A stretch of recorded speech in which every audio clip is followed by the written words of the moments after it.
You weren't in the meeting. That's right. I was not there. No, you weren't in the meeting last Wednesday. Yeah, let me see. Well, I must have been doing something else. Oh yeah, I went to Vax 3. I That's went right. to a Vax movie. 3. Oh, That's it was why I about missed it. vaccine 3, about like the new epidemic. Is that about the Oh, new plan? no, it's not new at all. It's the reactions to the COVID vaccine. And Oh, this is the vaccine. third Oh, movie in the series about how it's damaging people horribly. yeah, I know. I know a woman who's she's been like bedridden and no energy. Like, and I thought it was what they would call it long COVID or something, but no, they say they don't know what it is, but it's probably How the long has she been vaccine. afflicted like that, Ken, at this point? This Several one, months, a year? How yeah, long? yeah, like 4 or 5 months at least. Hmm. Low energy and everything. I, And you and know, the only thing different was the COVID shot for her, huh? I think that's what I think. Hmm. Yeah. Oh, I know definitely. Actually, I'm trying to remember which one it was. One of my doctors, a female, she said, "Oh, I got knocked out by the shot the next day. I was incapacitated. It took me 2, 3 weeks to recover, and I still Hmm. have symptoms." So I've had reports from some people like that, but it's really a question of how many out of 100, how many out of 1,000 have reactions. The numbers are very important. Do you have all your COVID shots and boosters? I had a shot and two boosters, but I did that No. just because of the family, Grace and Johnny. Oh, They that's right. Johnny was giving you a bad time. I they were remember you telling me that. he was in hysterics. He's buying gas That mask. bad?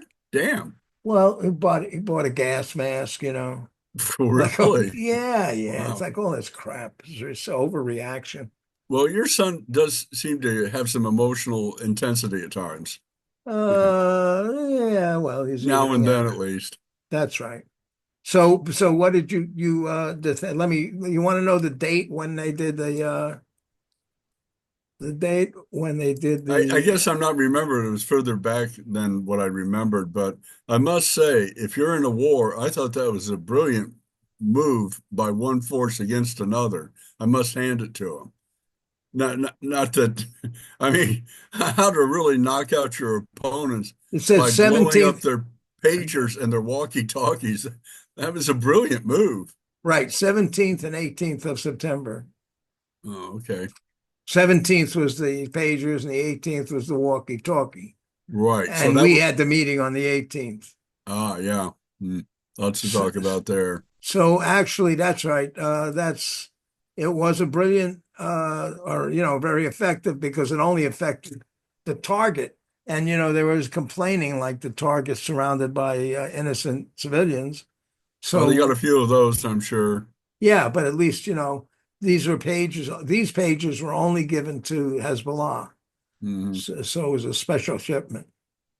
Yeah, I must I say was that was a thinking, brilliant move. That's as yeah, brilliant as Stuxnet to accelerate the equipment in Iran to make them to ruin their what is it centrifuge, I guess, so that they couldn't purify uranium and for nuclear weapons. They you heard about that, didn't you, sure, Stuxnet? yeah, That was a yeah, brilliant move too. Who could have seen that coming? yeah. As Well, well as these pagers to Hezbollah. I mean, it was a brilliant move. But Ken, do you see any way out of all this mess for yes, I Israel at do. this I thought point? of a way out of it. Oh, good. I knew I was asking the right guy. What did we do at the end of World War II to Germany and Japan? We put the Marshall Plan in Yeah, effect, but yes, but we occupied the country. right? You Like walk in Israel's, and you like take Israel's, over and you like control it. okay, It ain't going to resolve otherwise because it's an antagonistic, it's an enemy. The whole population is opposed to your being there from the start 75 years ago. right. And it's Hamas, but it's an alliance. Hamas and Hezbollah and Houthis or whatever, I forget what they call them in Yemen. Houthis. Houthis, The and even Houthis are fighting PL. their own civil war in Yemen. The only reason they're out of sympathy. for Hamas and Gazans that they're bombing Israeli ships as they go up the Red Sea. Yes, so there's an alliance. It's like the Axis, and it's part of it is Iran. And Iran You is want to in, you want to you want to say it's an axis like the Germans and the Japanese, huh? yeah, I mean, we had the Allies, they had the Axis, right? It was a little bit more than the Germans and the Japanese. Germans, Japanese, Italians, and I think Saudi Arabia and Croatia, and Romania, a few other little countries. We're doing what? What about these countries? They were all in the Axis, What axis? World War II. Oh, well, yeah, Romania was, not Saudi Arabia. Where Which do you get wait, that? well, they Saudi weren't. Arabia wasn't in the war. Which Middle Eastern countries supported Nazi Germany? Now, it wasn't like they sent troops. So you got Germany, Italy, Japan, uh, Romania was occupied as well as Hungary and Bulgaria. All Bulgaria, those, Croatia, Hungary, Romania, and Slovakia. Slovenia. They Yeah, called it they're all occupied Slovakia. by the Nazis. Yeah, Yeah. the Romanians had two divisions, and I think the Hungarians had one division at Stalingrad. And it was Okay. really amazing because the Russians, instead of attacking the well-equipped and trained German forces, ran right into the Romanians. The Romanians had French artillery for which they couldn't get ammunition.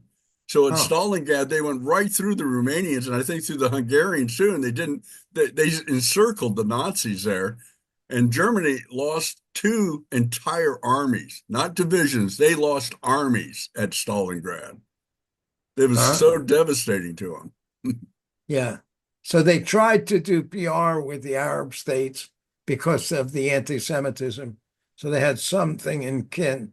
So some Arab and Muslim leaders, mostly notably the exiled Palestinian leader, the Grand Mufti of Jerusalem.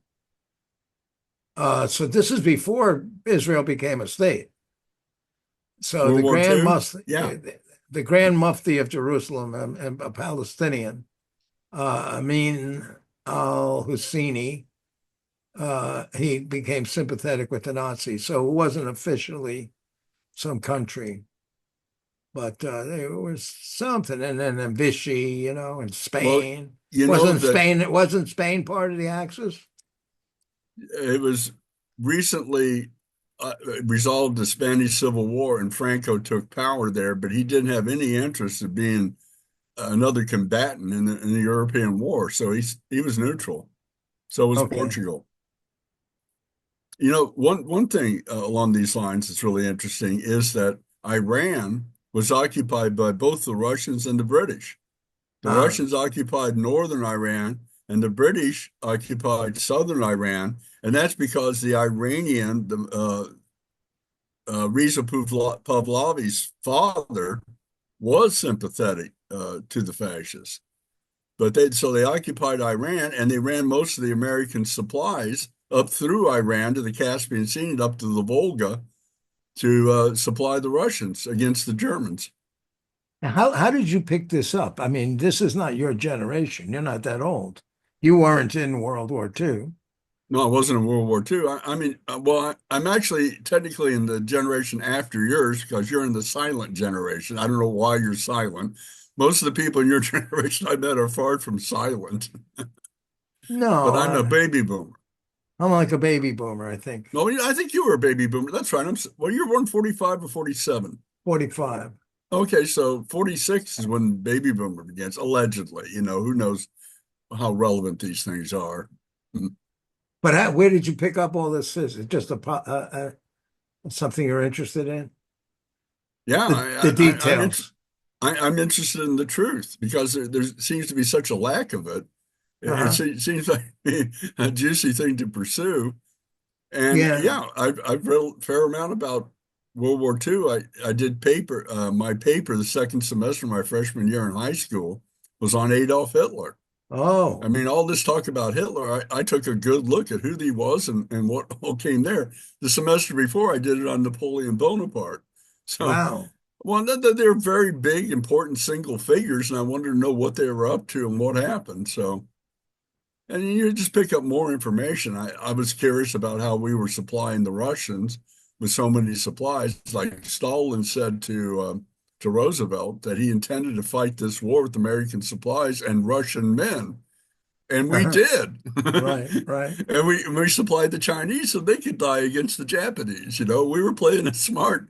But at some point we had to jump in, especially against the Japanese, because nobody else was going to clear them out of the Pacific Ocean, you know. Yeah. They had bigger fleets at the beginning of World War II than we did. The Japanese had a bigger fleet, but they could only produce two battleships a year. We could produce 12. Uh-huh. That was, it was just a matter of time to crush them.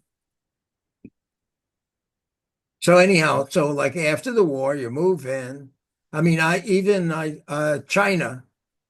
handling the Uyghurs in the same way. They're not being reasonable. They're just Then we, saying, you know, we're going to change your attitudes. We're not going to be reasonable and tolerate your animosity or your desire to deviate from being a good Chinese communist. they're being But re-educated. yeah, they're being re-educated. That's what And communists do. They re-educate you. yeah, you know, Or they kill you. One or and the they other. when they hold your relatives hostage, you know. Oh, So that's the best leverage is your loved ones, because you can accept your own death, but you can't stop protecting your loved ones. yeah, that's right. So, but I have empathy. You say I got a billion and a half people in a big wild country that until 10 years ago was a third grade developing nation. And then we're finally stepping up here. We're doing okay. I'm not going to start having big religious movements, creating factions and having segments that want to secede. You know, like Sudan, they broke up from North and South Sudan, and it didn't handle anything. They just made the conflict a little bit more pronounced. You know, What conflict is that, Ken? the North-South Sudan, They're the not war. fighting each other. They're not fighting each other. Okay, you don't think so, Have huh?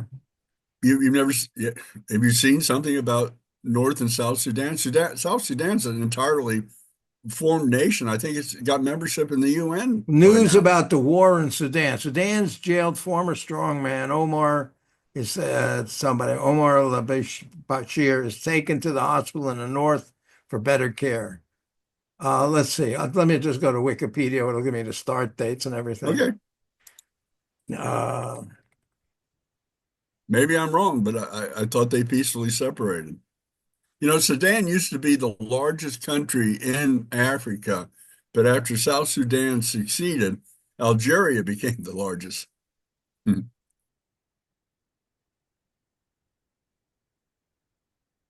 okay, so here I'm going to read this real fast. Thanks. Actually, no, I'm not going to do that. I'm going to You try and get forward it it. to me? No. I'm going to try and get it to play with sound. I get the lady Oh, to okay. talk. Yeah, I like that. I think you can hear it. Let me see. Can you hear that? No, you can't hear it, right? You didn't I hear I that. don't I don't know where I really got you here. Okay, no. Wait, I have to share it. I have to share I it. have to put it on my television. No, you all you have to do is share it. That's all. I'll share it. And Okay, go ahead. let me see. I think this is it. Yeah, here we go. Yeah, okay, great. Thank you. Let me Oh, play it. it went Come away. Oh, on. something's on top of it. There we go. Yeah, but I have to This is get the sound 56, on. Ken. No. Wait, that's when it started. Wait a second. It's not let me do it, so I'll read it. Since independence in No, I 1956. can see it, Ken. Okay. It's coming through. All right, so they talk about in the current Sudanese civil war. Okay, I stand corrected. After which South Sudan civil war took place therein 2013 to 2020. Well, when did they be, Civil War 2023 to the present. well, it just started last year, but apparently between 20 and 23 there was peace. Yeah, that took a commercial break, right?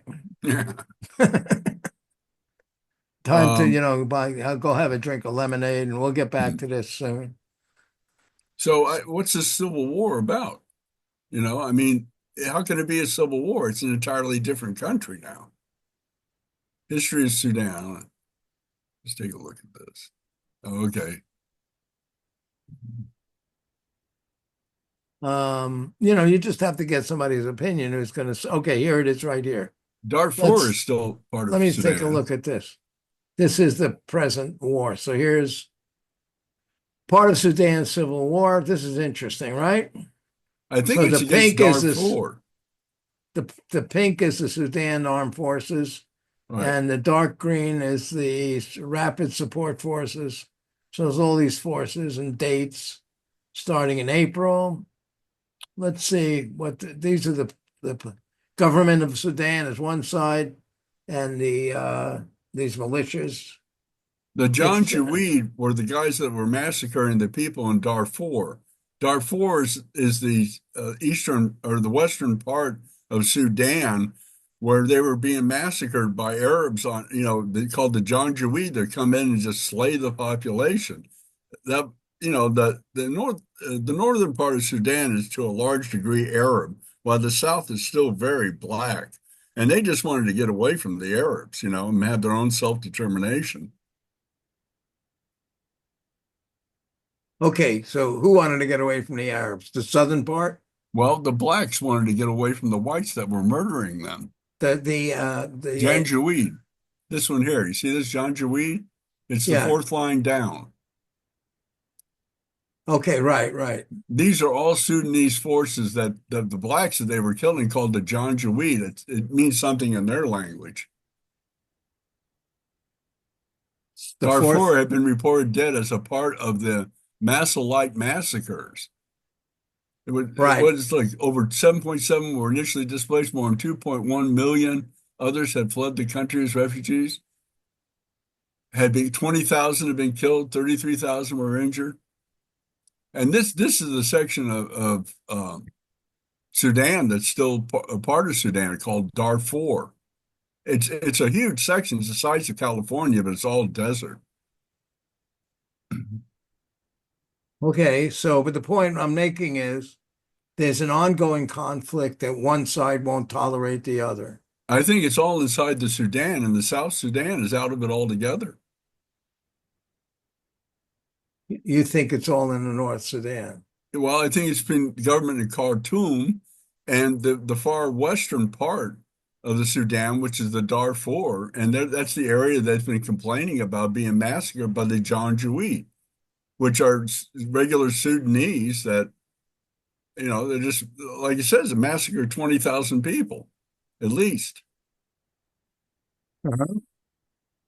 So I don't think South Sudan's involved at all. They're a separate country and they've gone their way. And by the border here, I don't know for sure about this map, but I think the southern part of that border is South Sudan. I'm going to pull up another map, Okay, great. which should still be there, still be in the share, I guess. Let's see what it looks like, and you'll be able to talk about the country. So There we here's go. Sudan, right? Yeah. You see what that map they showed in there was just down to here, the border on the edge. Below that, South Sudan. Oh, But right. the area the Khartoum government. This is Sudan and this is South Sudan. Right. Do you see my arrow moving here? No, I don't see your arrow. So Okay, here's Sudan, and to the east is Eritrea and Djibouti, and then Ethiopia. But then South Sudan is bordered by Ethiopia, Uganda, and Central African Republic. Right. North Sudan is bordered by Chad. So you're saying the conflict is isolated to Ken, put your cursor on Sudan, the word Sudan, on yeah. the S here in Sudan, up above, straight up, Got it. there. Okay, move to the left all the way. There, that's Darfur. That's the Okay. area for like 30 or 40 years that they've been complaining about. The Khartoum government is waging a genocide against them. And so that's the civil war still going on in Darfur, in that part. I would think, but I don't know. But But I don't think they're fighting South Sudan at all. South Sudan just wanted to get away from them. You see, it's a tropical area. It's where the desert gives out. And they just, and it's almost all black, and they want to get away from the Arabs, from the Muslims. Okay, so let me check that. Okay.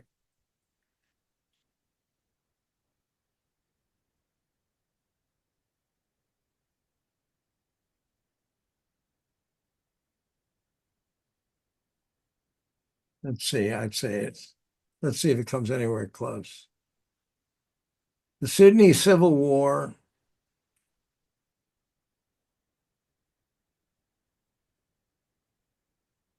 Well, let's play one of these little things here. Let's see.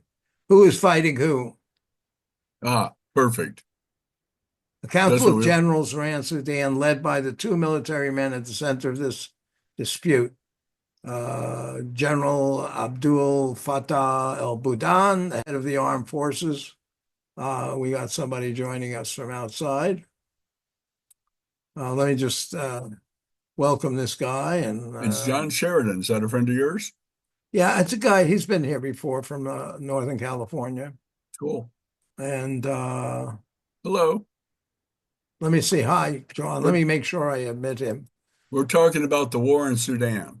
Yeah, just give me a minute. You see him already? No. I see his picture, yeah. And Oh, wow. he hears me apparently. Okay, there he is. Yes. Hi, John.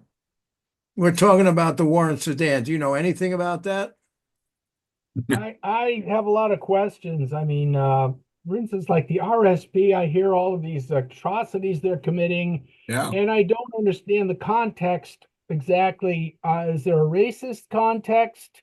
Is there a religious context to it? Those are a couple of things that come up all the time when I hear reports about it that I don't get any answers for from the reports that I've heard. That's one of my essential questions. Right. There is a civil war going on. We were trying to figure out the combatants. There's a government in Khartoum, and I think it's against Darfur, which is that far western area. It's a huge area of desert where the Janjaweed periodically come in and massacre people. And then South Sudan has succeeded from Sudan. It's an entirely new country. I think it might even have UN representation, and it's out of this. There's no war between Sudan and South Sudan. It's between Sudan and the Darfur region, which they've been massacring people for 30 or 40 years. That's kind of my impression, obviously. Yeah. So the question is, yeah, John, excuse me, Steve thinks that it's not between South and North. It's just all in the North. Right. That's what I was trying to find out. I want to go back here to the article and see what I can find on that. Did we see who's fighting who? Did we flesh that one out? That seemed to jump to the chase, I think that's this. No, that's Adolf Hitler. So No, he's out of it, he's not in this. fortunately. Hold on a minute. I have to deal with him again. No, I have to close this one. Okay, let's try it again and see where it is. Maybe it's this. Nope, that was the pager bombs. Yeah. You didn't get any of those, did you, John? What? Did you, you know, The what? one of the pages that blow up, they didn't send you one, did they? I hope not. No, that I somehow escaped that, but I think the point's made that nothing is safe these days Yeah. anywhere or anybody. Well, that was a pretty brilliant move, I think, just from one warring nation to another. I Who's don't think, fighting in Sudan? Okay. So there's two generals, right. right? Let's call him Fatah, Abdul Fattah al-Burhan, and his deputy of the rapid forces, Mohammed Hamdan Dagalo, or whatever. Why don't And we go further down the they page? disagreed. They disagreed on the direction of the country Right. was Why don't we go going, further and they down the page? proposed to move towards civil rule. It's down below what are the rapid support. It mentions Darfur. They're fighting in Darfur, which is still part of the Sudan. It's Western Sudan. And that's where the Janjaweed have come in and massacred people for years. And they said over 20,000 they know this dead. So there you go. Since then, uh, General Dagalo has built a powerful force that has intervened in conflicts in Yemen and Libya. Really? And he is also Libya. He's also developed economic interests. So they're just going, it's like, gangster territory. Yeah, basically. Why did the fighting start? Shooting between the two sides began in April of 23, following a day of tension. And then this has been some hope that the talks could resolve the situation. Never happened. Okay, why is the military in charge of Sudan? Okay, who controls which parts of the country? Okay, so it's just chaos. Well, it's the same story that the Khartoum government is fighting Darfur. They'd like to succeed. They want to get away from the Janjaweed, which are in part certainly regular military forces of the Sudan. Okay, so I'm just saying it's not exactly the same, but it's harmonic at least to Hamas and the Israeli IDF. It's two forces. I don't want to live with you. Well, guess what? I don't want to live with you. So, who's gonna beat up who? Who's gonna kick who out and who's gonna take over? I have a strong sense of deja vu right now. I could Yeah. swear we've had this exact conversation before. You and I? Well, you and I and Jim Dingaman and the Well, other guy. I understand, but I mean, in other words, there's a nature, we're not at war with Mexico and Canada, although we have disputes. We could complain about the fentanyl drugs coming in from Mexico. It's 100,000 people a year dying in the U.S. from drug overdoses, 80% of which is fentanyl. And it's coming from Mexico, the street fentanyl. From what I understand, it's being manufactured in China and smuggled into No. Mexico. Well, there was a great report by Channel 7 on the fentanyl, the drugs all coming into Los Angeles airport. And from there, they get distributed all over the world. What it is the ingredients, which are legal, are coming in from China, go down to Mexico, they generate the fentanyl, then they bring it back into the States and to LAX, and it gets distributed all over the world because they gave an example like $800 worth of cocaine or fentanyl or anything like that, $800, if you can get it over to, what's that country? I keep forgetting the name, north of Australia. It's also English. Indonesia? No, English-speaking? it's a British island. It's New like Zealand. New Zealand. You get $800 worth of cocaine over to New Zealand, it's worth $250,000 or fentanyl. And so we have disputes with Mexico or Canada, but we're not fighting, we're not at war. And if that was true about New Zealand, why would they not be growing cocaine in New Zealand at that price? Well, I'm talking now about synthetic drugs. That's the big cocaine breakthrough. is not a synthetic drug. Oh, well, I know, but fentanyl is a synthetic drug. Yeah. So you don't have to harvest it. You just start with the ingredients and you mix it. Right. But if Mexico is making this and smuggling it in, why would they be killing their customers? It has such a high fatality rate, There's plenty. I'm sure not everybody dies. Not everybody, but a good number. 100,000 people.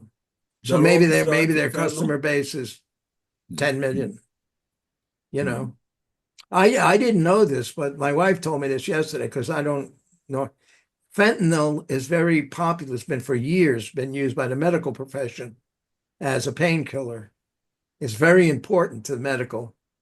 It's just that people are taking it and overdosing in the street, so that's too much. So, but just to stay with the geopolitical thing, we have disputes. There's disputes between the red and blue states, between straights and gays, and there's all kinds of conflicts.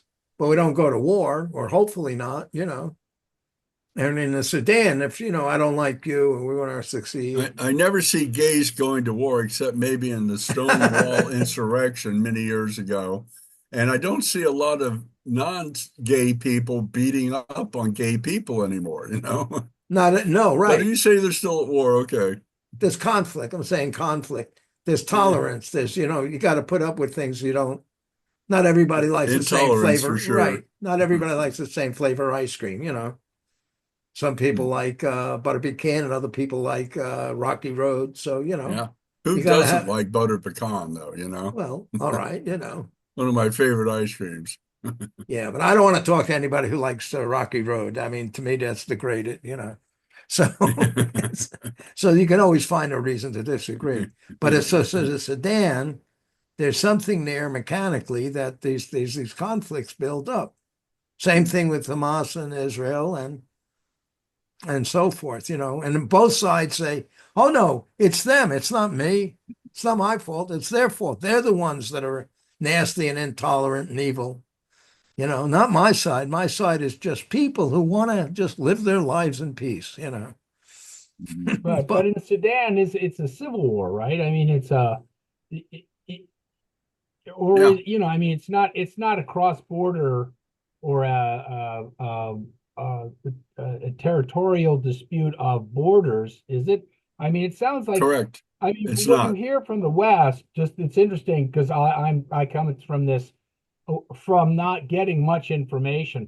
The way I hear about it, it sounds more like some sort of an ego war between these two generals, and I get never any context below that. Like, who do these generals actually represent? Do they just represent one armed faction of the society versus another, or do they have? You mentioned the Janjaweed. Is that part of one side or the other of this conflict, or Yes. are they separate? I'm just I just have no concept really of the demographic dynamics or the geographic dynamics either. But I mean, why are these two generals just basically a couple of screaming murderous egomaniacs, or do they actually have different visions of the future of the place that somebody can explicate? Because I never hear this. I just never get any context. It's just they're killing each other, killing lots of people, keeping aid out, fighting. I mean, with air forces. I mean, these are not just ground troops or guerrillas. I mean, these are evidently Well, extremely there, heavily mechanized armies, there and was a they're big airstrike in Lebanon today by the Israelis, and they're estimating that they killed about 500 people. oh my God, That's the yeah, only air thing that I know about. But in Sudan, the Khartoum government, which is heavily Islamic and heavily Arab, has been at war with the western part of Sudan, who wants to succeed. It's called Darfur, and the Darfurians say that they've been attacked by forces on camels and horses and vehicles that they call the Janjaweed. And some of the Janjaweed apparently are regular forces of the Sudanese army. So that's an ongoing conflict. But for 3 years between 20 and 23, and what we read, apparently there was peace there, but it's heated up again starting last year. That's what we read earlier. right. But South Sudan is a separate entity now. It's succeeded, and they're not at war with anybody at the moment. Right. I don't know why we were talking about the Sudan. I guess we're trying to figure out things to talk about. Because no. It was because I was saying that I was saying that I came out with this, I'm going to say this is something I could get in trouble for saying. What did we do after World War II when, we took, Germany and Japan lost, we moved in, we occupied the country, made martial law. Mhm. Yes, we did a march, we're giving lots of money to most sides of both conflicts through the UN. That's all you see. Well, now they need more money. You beat them up. Now we need got to get medical and food and everything. So, we are spending the money on the loser, or, and we're giving weapons to the other side. Go beat the shit out of them. Here's some more weapons. And then we go in there and say, oh, we got to help them now because they got nowhere to live. So it's like, it all comes up to we got two kids fighting and we got to handle both sides. So I was just saying, after World War II, we occupied the countries, martial law, And we left a lot of Germans in charge as, city officials, wherever they were and stuff. Then a lot of them were Nazis, or some of them were. But Yep. we brought them about to be more civil, and whatever we did, took away their weapons and stopped them from killing and so forth. But we interceded. So if we interceded in, let's say, we would stop these people from committing genocide on the non-Arabs. It sounds like it's an Arab gang. That's, an Arabs that are killing anybody who's not Muslim. So we'd have to go in there, and because it's not going to end otherwise. Well, I hope we're not going in there. And I don't know why we're deploying more troops to the Middle East. Why do we need to send our military into that mess? I'm right with you. I agree. Yeah. What do you think, John?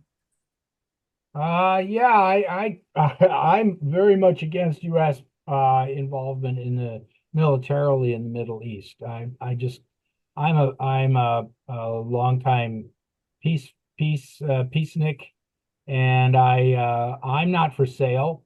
I don't like my tax dollars going to support fascist regimes directly. I realize that there's very few clean hands in the world, but I find That's true. that our hands definitely are not clean, and I don't feel Definitely not. superior. I don't feel like I have a white hat on and I'm going to ride into the Middle East and rope up some terrorists and just make things work better.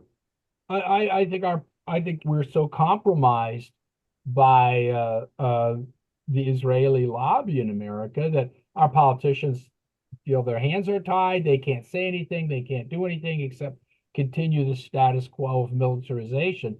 But I'm terrified that it's actually going to expand. There are nuclear powers in the region, Pakistan, and of course Israel, and then our other conflicts, our other hot conflicts that we're supporting. Ukraine, Russia. Russia is a nuclear power. I mean, we're skirting and we're militating against China. China's a nuclear power.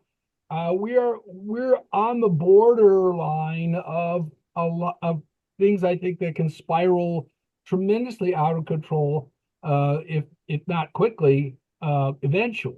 And this really scares me. I want to go to Mike. Mike's always good on this stuff. So, Mike, I made like a crippled analogy between the conflict in Israel and Hamas, and saying like after World War II, we had to go in, and maybe that's what has to happen. Somebody has to go in, occupy, and stop the aggressive motions that are continuing in there. They get rid of Hamas, basically, is what I'm saying. And I'm taking a look and I'm giving by example what's happening in Sudan. They broke it into two countries, and I thought that the current conflict was between North and South. But Steve corrected me. The conflict is still up in the Darfur area, where the basically Arab-oriented population is committing genocide on the non-Arab people living in the western part of Darfur, right? the Darfur area. What is their background if they're not Arab? Are they what are Mostly they? black, mostly Mostly blacks. black. Yeah, sub-Saharan blacks, although they're actually in the Sahara. Okay. So that again, but you get these regional conflicts going on where both sides are, unwilling to compromise. And it seems like it was effective after World War II, and where we occupied Germany, Japan, Italy. I don't know if we did anything in Romania. I know we did something in Vienna No, because we did do it, remember that famous movie, The Third Man, or four countries took over Vienna or Czechoslovakia, whatever. it was Austria, and Austria. the Americans would not partition it, they wouldn't let the Russians occupy Hokkaido in Japan either. Uh-huh.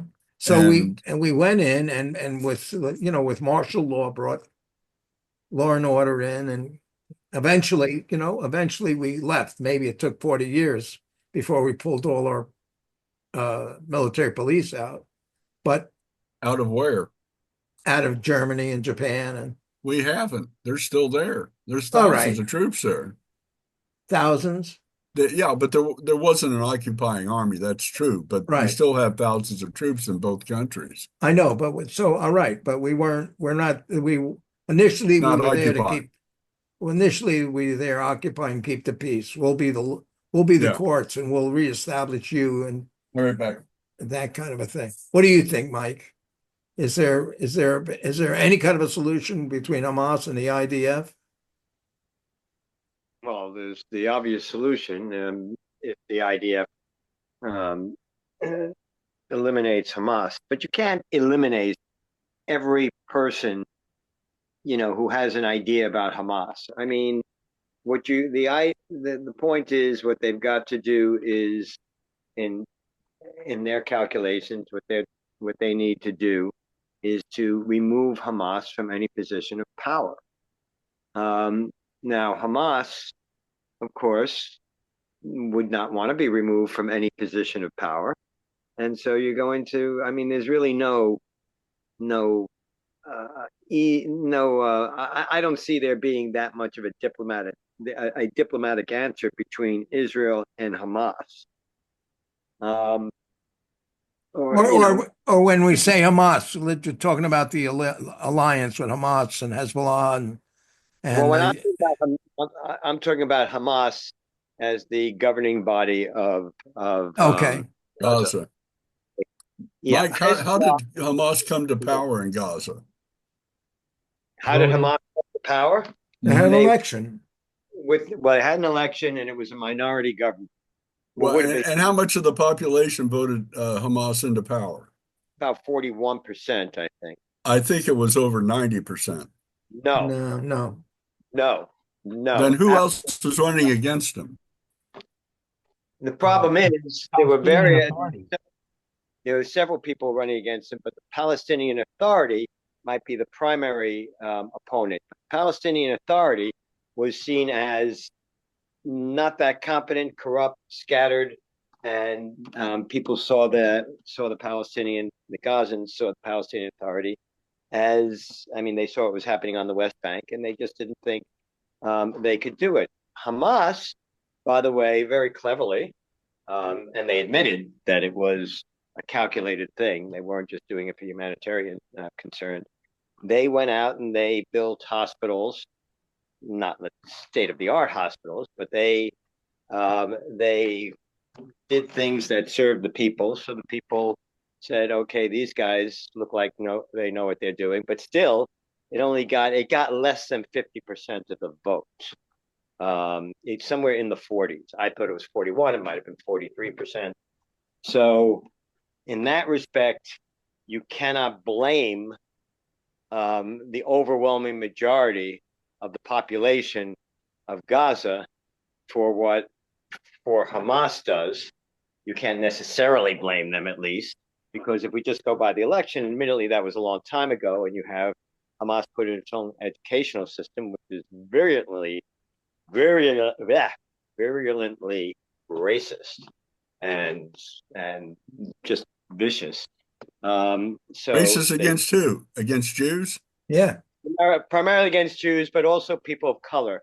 They tend to decide with the group in Sudan that wants to eliminate, shall we say, darker skinned people. It was just extremely racist. Now, whether or not that educational system has changed over the years, probably gradually, it may well be.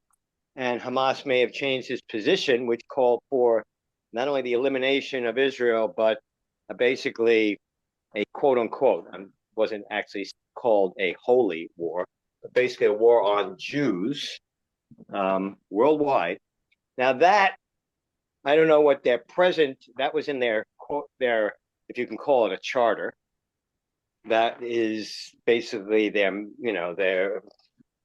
what they were about, a large part of what they were about.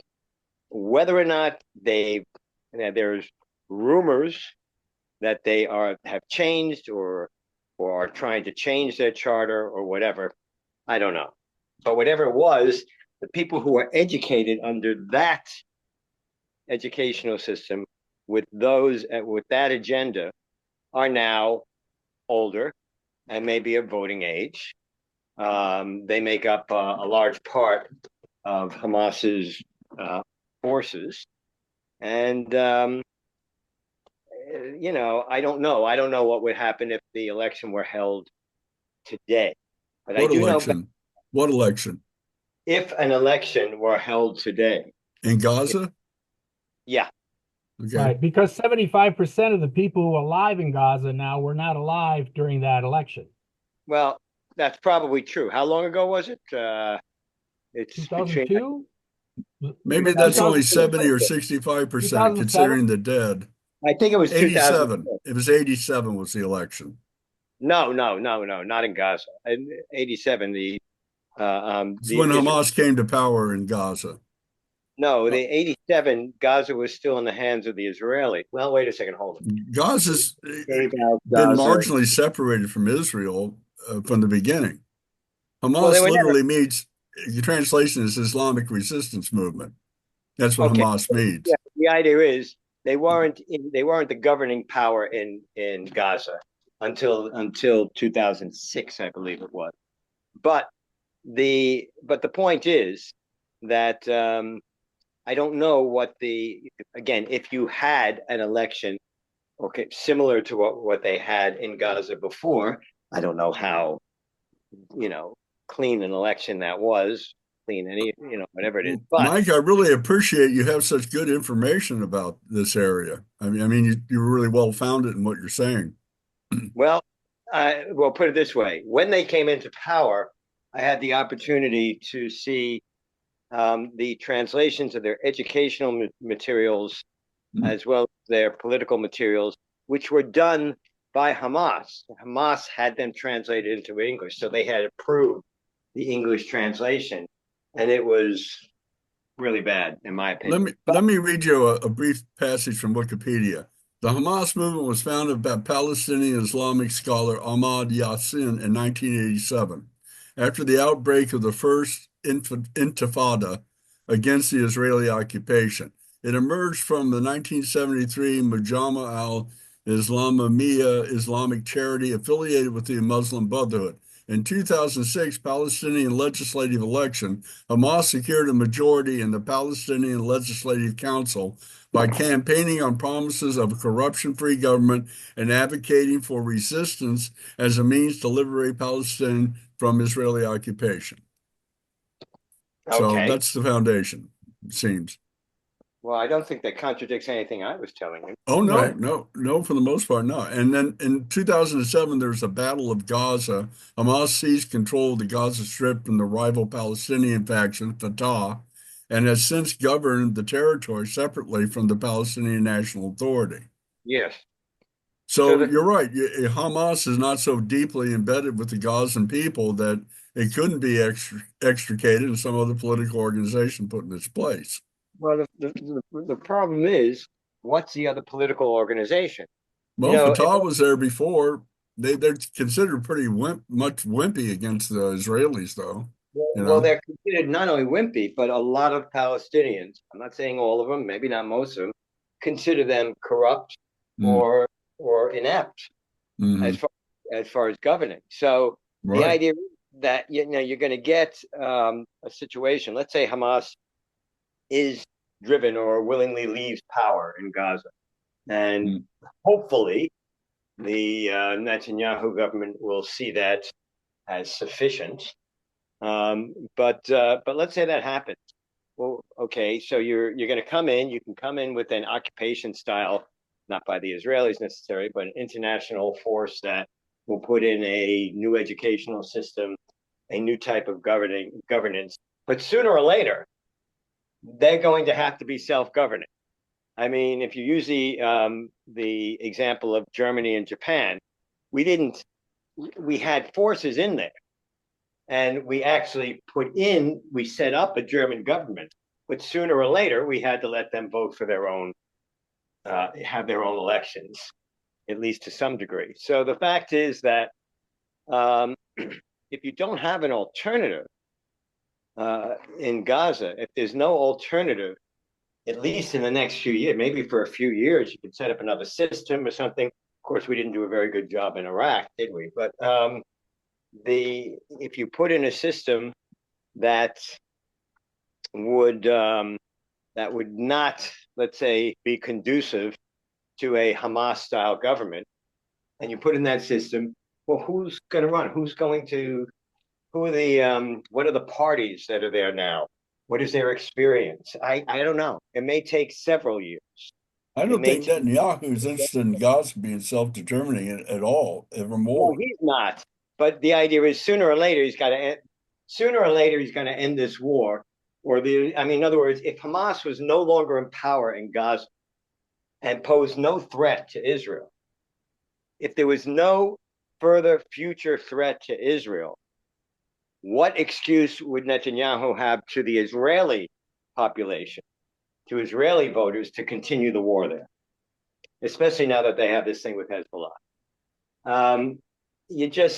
Sooner or later, he would be forced to tone down or at least end the war there if they got to a point where that nobody in Gaza represented any threat to Israel.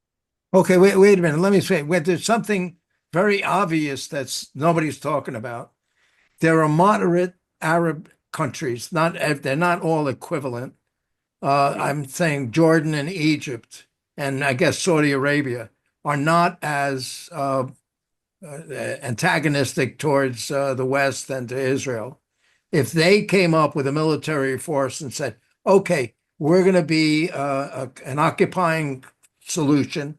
We're coming in with, be 10% or 20% Israeli and 30% Jordan and 40% Egyptian. And we're going to go into Gaza. We're going to straighten up everything. And Hamas is guilty. That's it. They started a war and the war is over and they lost.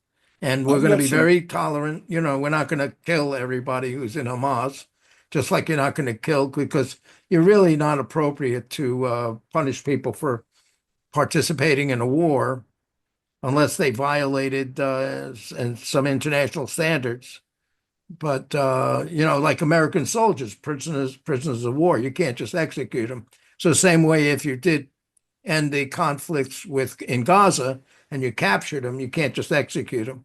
And if they were reasonable, you'd have to show some judgment. But I'm just saying, bring in a third party, not from Africa or Spain, from France, Spain, or England, not just the first world.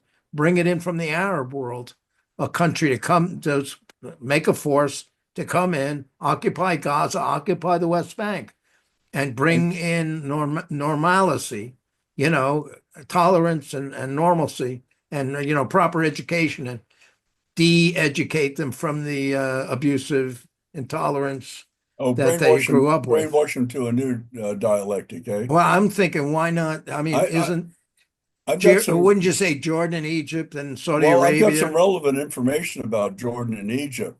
Yeah, go ahead. Do you know why the Gaza Strip and the West Bank exist? Oh, there was a settlement from the UN. Well, it was a settlement from the 1948 war. All right. And the only reason that Gaza is still Palestinian and the West Bank is that Gaza was occupied by Egyptian armor. And the West Bank was occupied by Jordanian and Iraqi armor. Right. So the Israelis went around getting the soft targets, and they avoided conflict with armor, armored divisions. So that's why those parts, the West Bank and Gaza Strip, exist, because they were occupied by Arab armored divisions. Okay, but there you go. So that was 48. Okay, Egypt and Jordan have a historical connection to those two territories. The Egyptians are not going to occupy Gaza. There's no way in hell they would do that. And the Jordanians don't have enough to occupy the West Bank. Well, the Iraqis are out of the question now. They're a whole different division now. So that's what created this to begin with. So they're not, those Arab countries are not going to occupy these territories. They'll have to exist on their own. And the Israelis are just digesting the Palestinian territories. It might take another 100 years, but they're not going to do anything. I mean, the West Bank is not the West Bank in their eyes. The West Bank is Judea and Samaria. And once they got their hands on that, they're not going to let go of it. Well, to the present Israeli government, point of information. What about previous Israeli governments did not see the entire West Bank, did not go into the Judea and Samaria argument. They were a little bit more pragmatic. So it's mainly the Netanyahu, the rightward government, that's given in or endorsed that Judea.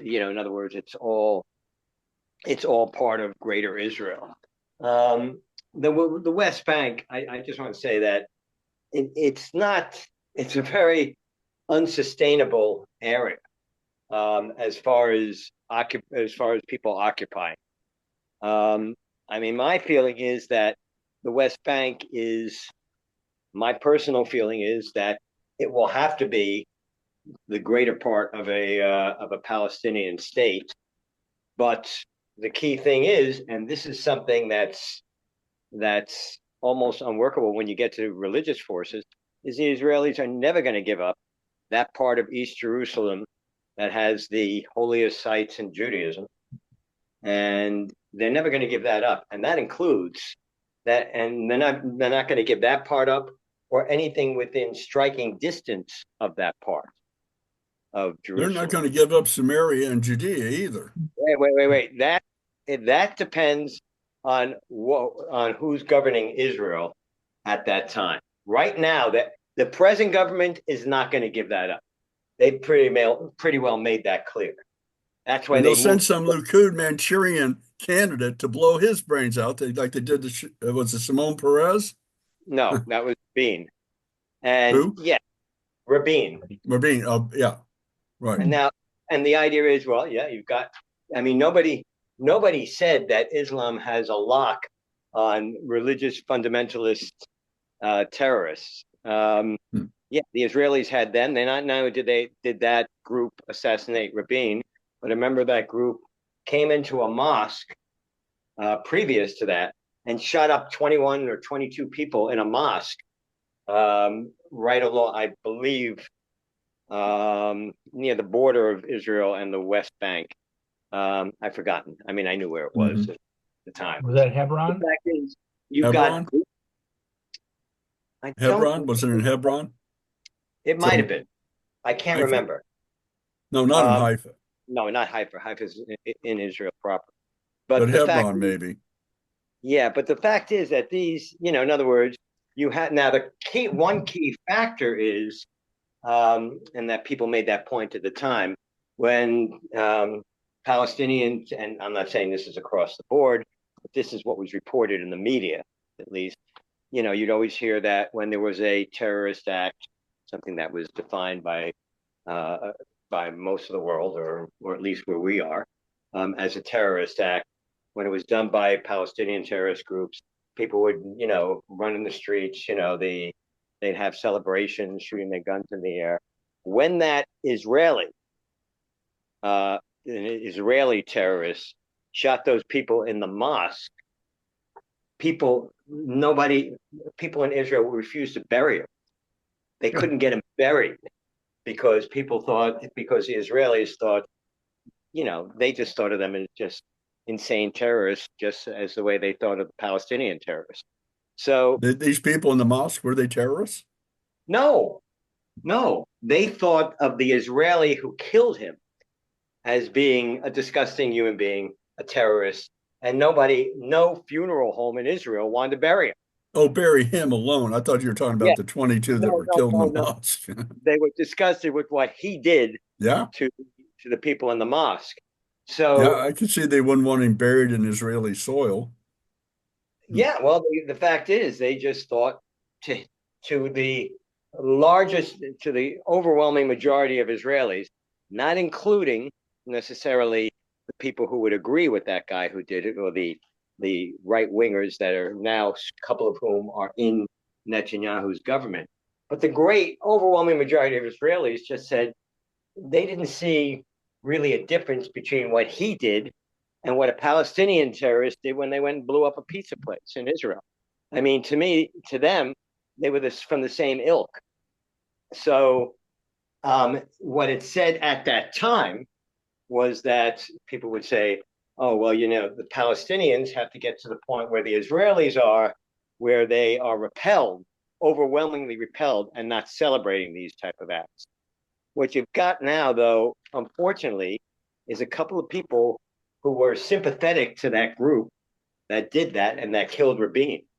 As a matter of fact, one member of Netanyahu's cabinet actually he served jail time, I believe, and he was under investigation by Shin Bet as a potential terrorist.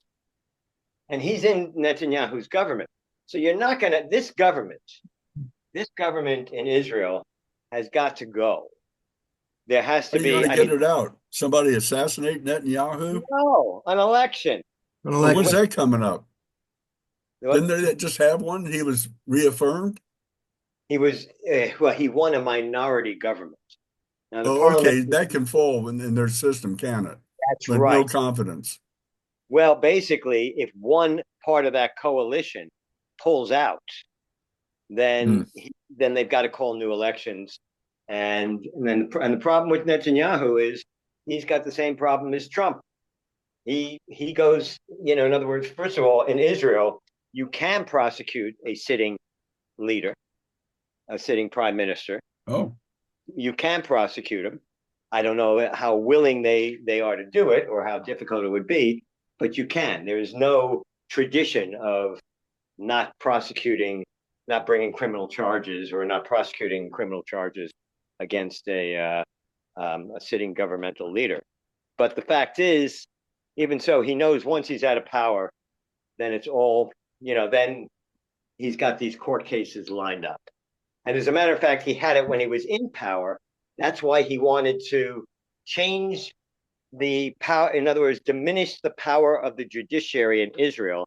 And that's why you had hundreds of thousands prior to October 7th, hundreds of thousands of Israelis taking to the streets, because he was basically getting rid of the judiciary, or the judiciary's power to do anything against him.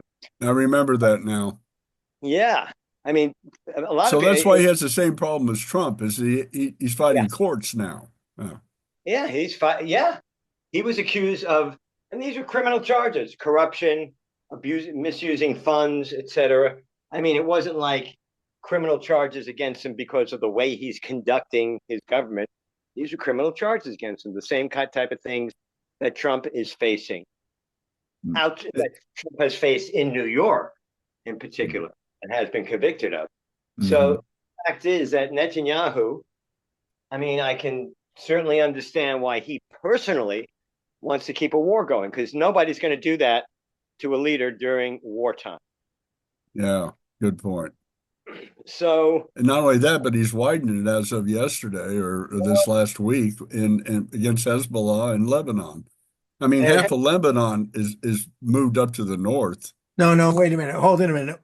I don't think it's fair to say he heightened the war. I'd say it's reasonable to Hezbollah heightened the war by attacking in empathy with Gaza. All right. Do you think that's appropriate, Ken? They've come to the aid of their ally? No, actually, why not? Because it was killing Israelis. Because Lebanon is not Palestine. The Palestinians there. They're not Lebanese. They're Palestinians. No, they're not. Yeah, they are. They're Palestinians living in Lebanon. Yes, they are, but that's not the native country. That's not the native population. Their native country is Palestine. No. Well, it doesn't matter who their native country is. These are all superfluous items to the core fact. Hezbollah is not a Palestinian organization. It's a Lebanese organization. So in other words, the people, I mean, there may be, I'm sure there are a lot of Palestinians in Hezbollah, but That's not the purpose of the mandate or the bulk of what Hezbollah is, of who's serving there. But that's besides the point. What happened was Hezbollah started launching rockets on October 8th. Before the Israelis had even said, I mean, maybe they knew what they were going to do and felt it was preemptive, but before the Israelis had fired a shot or moved a single troop, a single infantryman into Gaza. And October 8th, I don't even think Israel bombed. I don't think Israel lifted a finger against Gaza. It was October 8th. It was a day after the massacre. And they were still fighting in Israel. By the invading Hamas was still killing people in Israel by the 8th. So basically what Hezbollah did is that basically they joined the same way that, to use a technical analogy, the same way that Germany declared war on the United States several days after Pearl Harbor. Right. Basically, Hezbollah did the same thing with Hamas. But, so in other words, therefore, they started firing rockets. But this rockets, they were going, back and forth, and the Israelis started firing rockets back or whatever, and this went back and forth. Question is, why did Netanyahu choose to up the escalation now? I mean, this has been going on since October 8th, 2023, nearly a year. And now all of a sudden, he decided to escalate against Hezbollah. Now, admittedly, Hezbollah was firing more rockets into Israel, but Israel was firing many more rockets and actually doing more, considerably more damage to Hezbollah. There is a theory that I'm going to throw out here as to those pagers and then walkie-talkies blowing up, which is that, because one theory was they did it because Hezbollah was beginning to realize something was afoot there. They were getting little indications of the plan. So some people said, well, the Israelis decide to use it or lose it. But also, those pagers and walkie-talkies might have been, prior to them blowing up, supplying the Israelis with very valuable information. I thought it was unusual that Israel hit a building. They only struck one building on this particular day in Lebanon, in which there was a high-level meeting, a meeting of high-level Hezbollah personnel. The leader and a couple of the several commanding officers in the basement of that building. Now, yes, they were using them as human shields and everything. So the people in the building were, unfortunately, that could be considered collateral damage. But Israel knew that those guys were there in that basement on that day, that time. So I'm saying Israel probably has a huge amount of intelligence that they had not been using up to the time of the pagers and the walkie-talkies about how Hezbollah is operating. And Hezbollah has been pushed way on the back foot here. Their communication system is now, a lot of this is only temporary. That's why people are worried about a ground operation, because a lot of what Israel is doing, is really a delaying tactic. So, you would do something like that if you're continuing with an aggressive operation. But Hezbollah, at this point, one of the permanent things is their entire communication system has now been taken down a notch. They already had to ban the use of cell phones within Hezbollah because the Israelis have penetrated that to a degree that Hezbollah could not counter it. And now that was a brilliant military move, I must say. It was. It really was brilliant and totally unexpected. Yeah, it was a brilliant, militarily, it was a brilliant move. It's sad that so many, there was so much collateral damage. And collateral damage is in other words, it makes it seem like it wasn't that bad or something. The word collateral doesn't have any human. Can I chime in, Ken? Because I have a clip that actually disproves Well, What? what Mike said.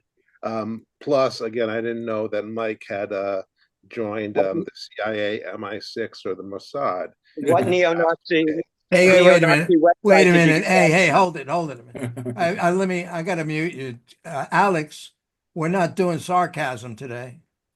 Okay, thank you very Oh, much. But again, Why like I not? said, I have a clip.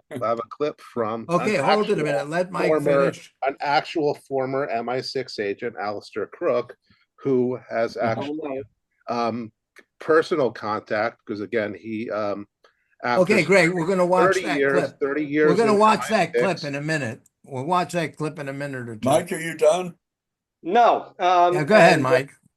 But, Alex, give him a little more space if you would. yeah, but I have to apologize for interrupting the front of Alex's sentence with the middle of mine. However, the idea is, I don't know what Alex is disagreeing with or trying to prove isn't the case, but basically, especially since I said that this was a theory. This is what happens when you come on in the middle of a sentence. There is a theory that this might be the that this might have been an intelligence gathering plan, operation. But the fact is, one thing is known. I mean, Israel has all the. Where are they getting this information from? Where are they getting? These are questions. Where are they getting? How did they know about that high-level meeting in the basement of that building? It wasn't like they were hitting hundreds of buildings that day. Where did they? In other words, when they pulled off this operation to diminish Hezbollah's basically command and control, to diminish their communication. All of this means that Israel's and it could be sitting on a lot more information. I don't know. They've been hitting sites all over Lebanon. Okay. Do they have storage facilities? These are the questions that I'm bringing up. Okay, great. Okay, so let's give out. John, did you want to say something on this? No? Okay, great. All right, Alex. Well, Show the thing, but don't give a long introduction. Wait a minute. Hold it a minute. Hold it a minute. Wait a minute.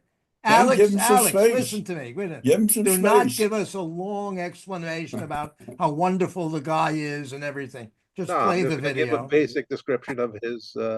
Yeah. He's MI6. He's a liar and a cheater and a spy. Well, no, it's important because he's a spy, right? Because the guy has negotiated as a British diplomat with Hezbollah. He's met them. He knows them. Okay, great. Nasrallah, the leader of Hezbollah. Okay, Sounds good. Give us more information. I'm always interested in what Hezbollah has to say. Is it sharing the audio? It was going. Oh, okay. Yeah. It's Monday morning here on the East Coast of the United States. The sun is just coming up, and we were awakened to the news that the Lebanon Health Ministry has indicated that in the past 8 hours, the Israeli attacks have killed 100 Lebanese and injured 400. What's your take on where this is going? Well, first of all, there needs to be, I think, some clarifications, because quite clearly, Israel is betting on escalation. Netanyahu says, we're going to escalate to de-escalate. And if that sounds a tautology, it's not really. What he means is we're going to escalate in order to try and force Hezbollah to agree to a settlement by which they remove all their forces from the south, and that then the displaced residents of Israel can return to their houses in the north.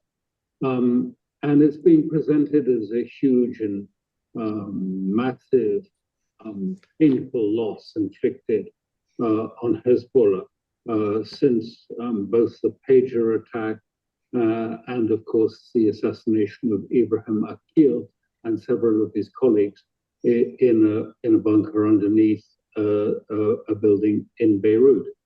These were undoubtedly painful losses, but these were tolerable and also tactical losses. First of all, it's being presented as they lost all their communications and they're unsighted, and this has been a great victory because now they can't communicate. Well, that is pretty much nonsense. even before 2006 war. And I was there during that war. During the 2000, even well before the 2006 war, Hezbollah had moved over completely to optical fiber communications with the military. They don't use pagers and they don't use, if you like, walkie-talkies. Who was using the police? Police? Well, I was just going to explain. That's what I call civil Hezbollah. Hezbollah manages a huge slice of Beirut and the country, and it has to provide order and law and order and security. And so when you go into Dahir, the main Hezbollah part of Beirut, I mean, there are police checkpoints. These are all the people that have walkie-talkies and pages. They are effectively a sort of civilian police. It is not the RAD-1 military forces. It's not the special forces. They never use any of those equipment. The main thing is optical communications, and even they will use actually messages passed by courier in preference from using any form of technical communications. Secondly, the point of this is that these communications survived in 2006, and Hezbollah has an operational practice. Even if they lose communication totally, even if their headquarters is destroyed, the war goes on. That's how they plan it. That's how they train their people. Even if there are no communications, people know what to do. It has all been prepared well in advance. And so, that is not such, I mean, it is terrible what happened to them. But these are mostly, if you like, civil support people, their logistics, their medical support. They're not the fighting force that were so badly injured during this attack. It was obviously a humanitarian disaster for many, many families, but it wasn't, if you like, a strategic disaster for Hezbollah, as is often being presented. And secondly, even when you take the assassination of Ibrahim Akil in that apartment block in Beirut, he was a very senior Hezbollah official, and so were the 14 others that were with him from Redwan. But you have to understand that in Hezbollah they have young officers. When after the 2006 war, I was taken to meet the military commanders of Hezbollah. I think it was a special privilege. They were all about 21. Were so impressive. They were very professional. They knew exactly the length of a trench to dig to stop a covert tank. They knew how to do it. They knew all the details of their trade. They were very impressive. Well, that was a long time ago. That was 2006. These people are actually in their prime now, and they will be coming into the leadership. And secondly, there is a practice in Hezbollah that everybody at a senior level prepares and grooms his successor, and must do so. It's obligatory. So even Hassan Nasrallah grooms and prepares his successor, even though we don't know who that is at all. But that is standard practice.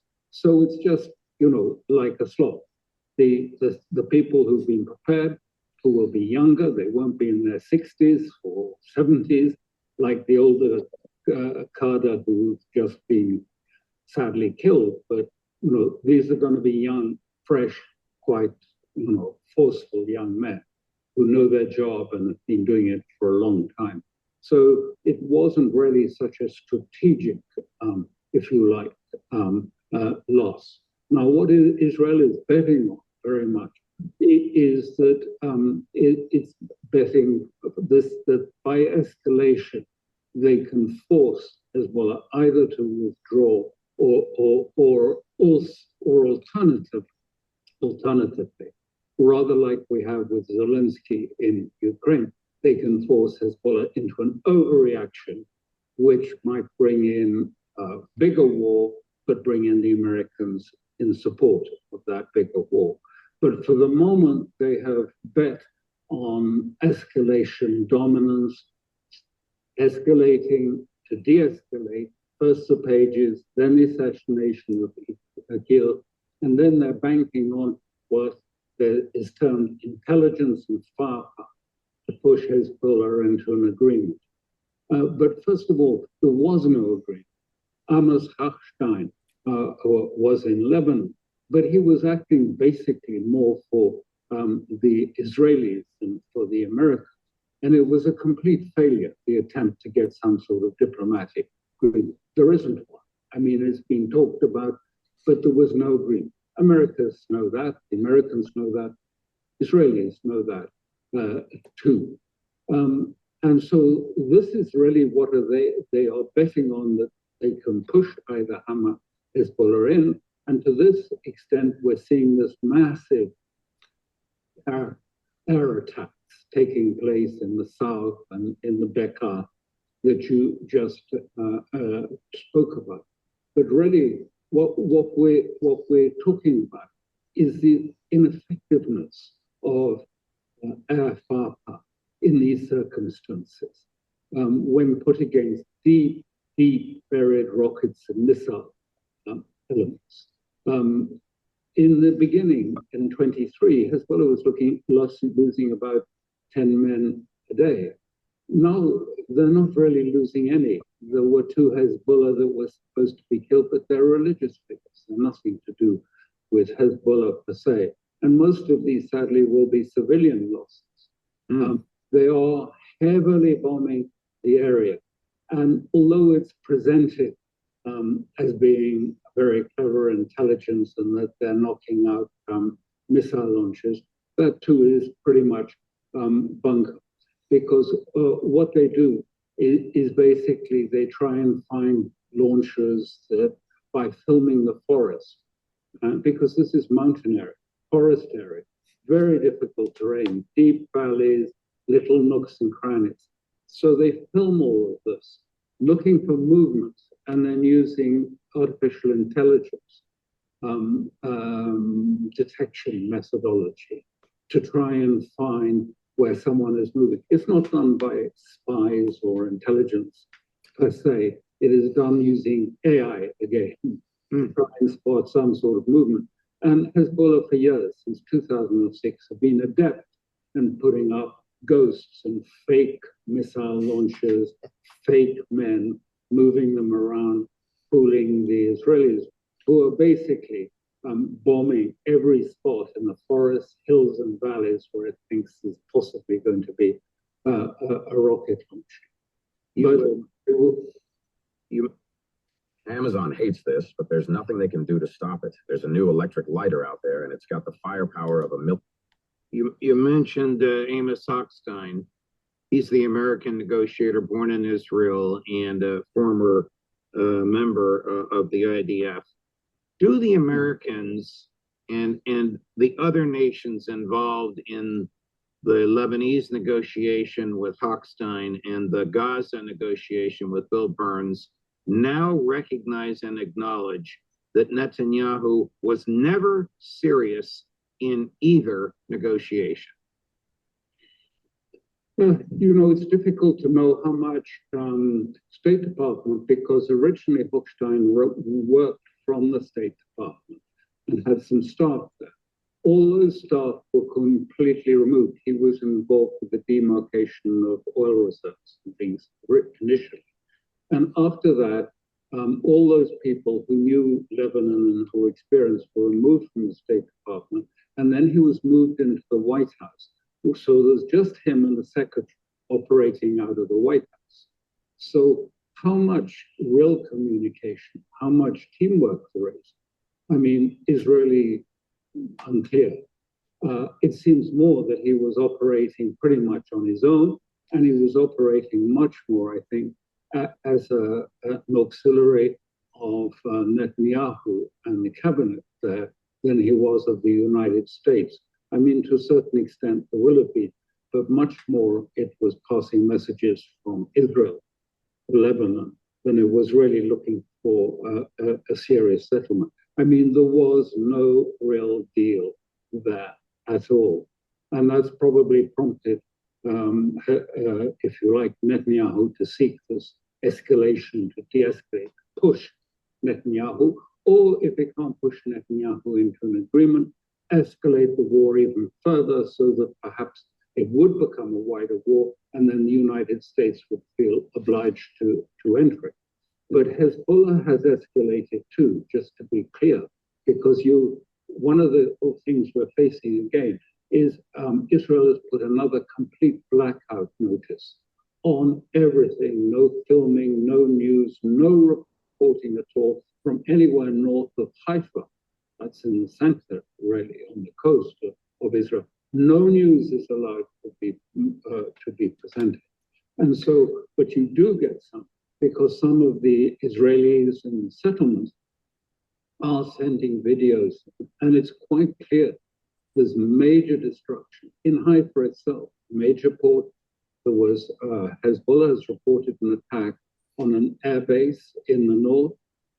There are attacks going on, there are rockets continuing. So with all this bombing, all this so-called sort of carpet bombing, it's actually quite ineffective because it's not stopping Hezbollah. And I emphasize here that what we're seeing at the moment are rockets, Paddle 1, Paddle 2 rockets, which are, I suppose, broadly similar to HIMARS. I mean, they're not guided, they're not smart missiles. Hezbollah hasn't even begun to use smart missiles. They're using rockets to create destruction of houses. Nearly 1 million Israelis last night were in the shelters. There've been a huge amount of destruction across the north, and people are in despair about that. And so that is continuing. And I just would add that many of those rockets are being fired, and we have visual evidence of that from what is called the EMA bases. These are these deep missile towns that have been dug 90 meters down in the hills of Lebanon, in the hills around that place, and they fire them from 90 meters underground through silos, special silos, straight out onto their targets. But these are not, I mean, so actually what Hezbollah has reacted to these escalations is two things. One is that they've increased the range of the rockets now to 60 kilometers into Israel. So that's a big increase, including Haifa and many of the center parts. So 2 million Israelis are now under rocket attack by Israel, 2 million of them. And they are using slightly bigger rockets, but not using. And this is, you know, if there is another escalation, it could well be that they will then, but only not from Hezbollah, only if Israel starts attacking the civilian population, if it attacks population centers, if it tries to destroy Beirut and its infrastructure of Lebanon, then we may be in that game. But Hezbollah is carefully calculating and moving the rocket attacks. As I say, you know, the effects of these air attacks greatly overestimated. It's all done with AI. In 2006, equally, it was completely ineffective, and Israel ran out of targets for their Air Force within 6 days. So let's cut it out because he's going on and on here. Sold out in less than 48 hours. He's like he's about to ask for donations. We slapped our foreheads. About to ask for donations for Hezbollah. So you say he's able to talk to the Hezbollah. Sounds like he did. He talked 20 years ago. He talked. Oh, 20 years ago he talked. He negotiated with them for the British government. Okay, congratulations. I hope he has a happy wife and family. But what do we learn from what he said? He's saying that Hezbollah's on top of their game and Israel's a bunch of fools, right? No, because Israel is exaggerating the effect, which again they can, because there's, you know, U.S. isn't going to contradict them. So, okay, And again, there's, neither are Alex, neither are the Israelis, though, providing, say, okay, we had a question. We didn't get an answer to this question. Maybe you can help us. Why is Hezbollah supporting Hamas since October 8th? Hezbollah, well, some of them are Palestinians and they're supporters of the Palestinian cause. And so when they see Palestinians being, No, they started. Hamas, You're lying. Alex, Hamas started sending missiles on October 8th. Excuse me, Hezbollah started firing missiles on October 8th, before Israel even got out of bed about this. So it's not that they did it in empathy with Hamas. There was nothing in Hamas. They just, did what they did. They punched Israel. Israel struck back already. No, they didn't. On October 8th. Yes, they did. Ken, what's your point? Had airstrikes. Of course they did, because that's no, they didn't, Alex. Do you have any evidence for what you're saying? What's your point, Mike? That they did. What's your point? The point is, well, first of all, I'll give you my reaction to this. Yeah, go ahead. No, Israel did. I have seen no evidence that Israel attacked, did any attack on either Hamas or Hezbollah on October 8th. So I don't know where Alex is getting his information from, but I think maybe if it's from his own head, he should see a psychiatrist. Okay, it began October 9th. Whatever it is. No, it began about a week and a half later. But anyway, a week and a half later. What's your point? The point is that wait. Go ahead. Let Mike tell you the Ken, point. hang on, Ken. Go ahead. That's my point. Yeah, go ahead. That Hezbollah was just saying we're joining in with this war. I mean, Hamas has just attacked Israel, and we're joining in with the attack. Hamas is a stated enemy of Israel, so that they're allies of they were allies of Hamas. And they joined in the war before Israel fired a shot. Okay. Now, the thing about Alistaire Crooke, I still haven't seen any hard evidence. His point of view or point of reference is suspect. I don't want to go any further than that because I don't want to slander somebody until I have harder evidence. It's true. But I did see indications that it might be true because, first of all, I have had reports from inside. There isn't a total blackout on what's going on in the Israeli north. People are communicating, and the extent of damage is not that great. There is damage. There was damage, but the extent of damage and the casualties were not that great, not nearly as great as in Lebanon. And as far as Israel not hitting anything, as far as the optics networks, yeah, they are using the optic networks for about half or maybe a little bit more than half of their communication. But the fact is that what Israel was targeting was the communications ability of the Hezbollah organization. So even if this wasn't the frontline military arm that they were, that the communications would be disruptive of, it is disruptive of Hezbollah's ability to function on the whole as far as communications go. That's number one. That's why I think it's a little suspect. He's been, I can say this much about Alistaire Crooke. I won't go to the really nasty stuff I heard because, again, I don't have any evidence. But he seems to be, as Ken picked up on, somewhat biased in his deductions. And I think people need to look at his what he was doing in MI6, what went on in his own life for that. But regardless of that, regardless of who he is and where he's coming from, and this website or where this video came from, again, I'm suspect because I haven't rarely seen, I don't want to say never, but rarely seen anything Alex presented that didn't come from a biased, quote unquote, news agency or news source. Yeah, but There is no such thing as an unbiased. right. Everybody hates everybody. Hold it a minute. Let me, Mike, I want to ask Alex a question, and let's allow him to answer this question. Okay, Alex, where'd you go? Alex, he ran away. Come back, Alex. All right, we'll have to wait. He just ran away from this question. The question I have is, I assume he'll come back. He must have hit a button. The question is, what is Hezbollah's intent?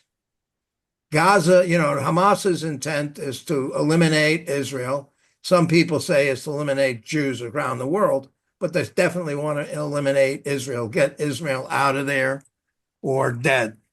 And I don't know, maybe Hezbollah has a similar thing where those people, Hezbollah may be partly Palestinian, partly Lebanese. But I got a little information on that, Ken, if you want to hear it. Yeah, go ahead. Shia Muslims, traditionally the weakest religious group in Lebanon, first founded their voice in a moderate and largely secular Amal movement. Following the Islamic Revolution and Shia majority in Iran in 1979, the Israeli invasion of Lebanon in 1982, a group of Lebanese Shia clerics formed Hezbollah with the goal of driving Israel from Lebanon and establishing an Islamic Republic there. So I think that's what Hezbollah initially was up to. Not Palestinians, but they're from the local population. It was Shia clerics. Okay. And Shias, it's predominantly Sunni in that area. Shias are in Iran, but there's some Shias, and they formed Hezbollah with the goal of getting Israel out of there and establishing an Islamic Republic in Lebanon initially in 82. So that's where they came from, apparently. Okay. So I don't know. It looks like possibly Alex left us. But what do you think their intent is in regards to why are they firing the missiles? Why are they supporting Hamas? Why are they in league with them to get Israel out of Israel? Ken, why do you ask such a question? Why wouldn't they? Why do you think they're a separate operating group? It's all part of Islamic resistance against Israel. Why are you asking that question? It's obvious. Okay. Well, wait a second. Hold it. There is. And the Iranians threw 300 missiles at the Israelis, really softball, probably their old used missiles that they needed to get rid of anyway. So the Iranians threw a bunch of missiles at Israel at one point, with no effect, But it's unfortunate. The Iranians did, right. Okay, good. It's a rhetorical question. It's rhetorical. I was just trying to see if Alex would come up and make a statement and say, yes, they want to get rid of the Jews. They want them gone, dead. Oh, put them in. They want to get rid of them. That's what they are. That's their attitude. Well, hold it. Hezbollah and Hamas are two different organizations. Hamas is a very racist organization. Hezbollah is not as racist. It's racist, but it's not as racist as Hamas. And Hezbollah, yes, in 1982, the reason for Hezbollah's existence is to create an Islamic state in Lebanon. That was before their intention was to drive the Israelis out of Lebanon. But that was part, obviously it was another one of their missions to drive the Israelis out. But remember, a lot of it had to do with the internecine fighting that was going on between Lebanese Muslims and Lebanese Christians in Lebanon. There was effectively a civil war going on there. And what they wanted to do, and to a large degree they've accomplished this, is their objective also was against Lebanese Christians, and they to drive them out of power. Well, that's a good point. There was a big war with the Maronite Christians there for years. Right. and the Maronite Christians actually, by and large, welcomed the Israeli invasion of Lebanon. Now, at that Yeah, point, true enough. it Really. did do with the Palestinians because the PLO was in Lebanon at that time. But the purpose of Hezbollah is not necessarily it doesn't have as much to do with the Palestinians as establishing an Islamic Republic in Lebanon. And for the most part, they've done that because they're basically controlling the country. So it's to say their objective isn't necessarily, that was their main initial objective. It wasn't to wipe out Israel necessarily at the beginning. Now that they've established their power, they're going to other steps, which is to create an all Islamic, fundamentalist Islamic, by the way. I don't want to tar the religion or the majority of people in the religion, but a fundamentalist Islamic. In other words, a right-wing extreme Islamic government in the Middle East. They see Israel as an interloper there. Hamas sees them as a bunch of Jews, and they don't like Jews, put it simplistically. But Hezbollah just sees it as an interloper. They don't care if Jews are.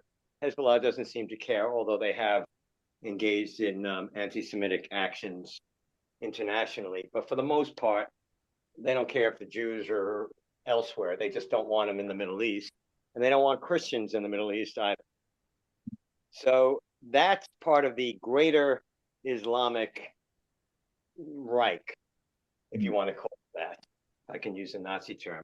By the way, a lot of their ideology, particularly with Hamas, to some degree with Hezbollah, to some degree with Iran, and under Saddam Hussein to a large degree in Iraq back then. A lot of the ideology with the Muslim Brotherhood, from which Hamas is partially sprung from, it dates back to the pro-Nazi groups. I mean, it dates back further than that, but it also can be traced to pro-Nazi individuals and groups in the Middle East during the Second World War, who were decidedly pro-Nazi. Everybody knows about the Grand Mufti of Jerusalem, who was a general in the Hitler made him a general in the SS, and he complained to Hitler that Hitler wasn't killing Jews fast enough. Right. Outside of the Middle East. So that's a problem. How do you extricate that ideology, the foundations of that ideology? How do you extricate that neo-Nazi element of it? This is a very, very difficult situation. And that's who why are the neo-Nazis here, Mike? Is it the Lebanese Islamic Republic that Hezbollah is trying to create? Well, Hezbollah has a less direct. I would say Hamas has a more direct. Hamas and the Muslim Brotherhood, certainly what the Houthis are based in, they have a more direct tie to to Nazism in the 40s. But the fact is, and then Hezbollah is a more indirect tie. But from what I know, okay, I'm just going on my knowledge, which I'm not saying is absolutely complete here. But the idea is that when you're dealing with this situation, for instance, the whole thing in Gaza, when you have an entire generation who is trained in Hamas's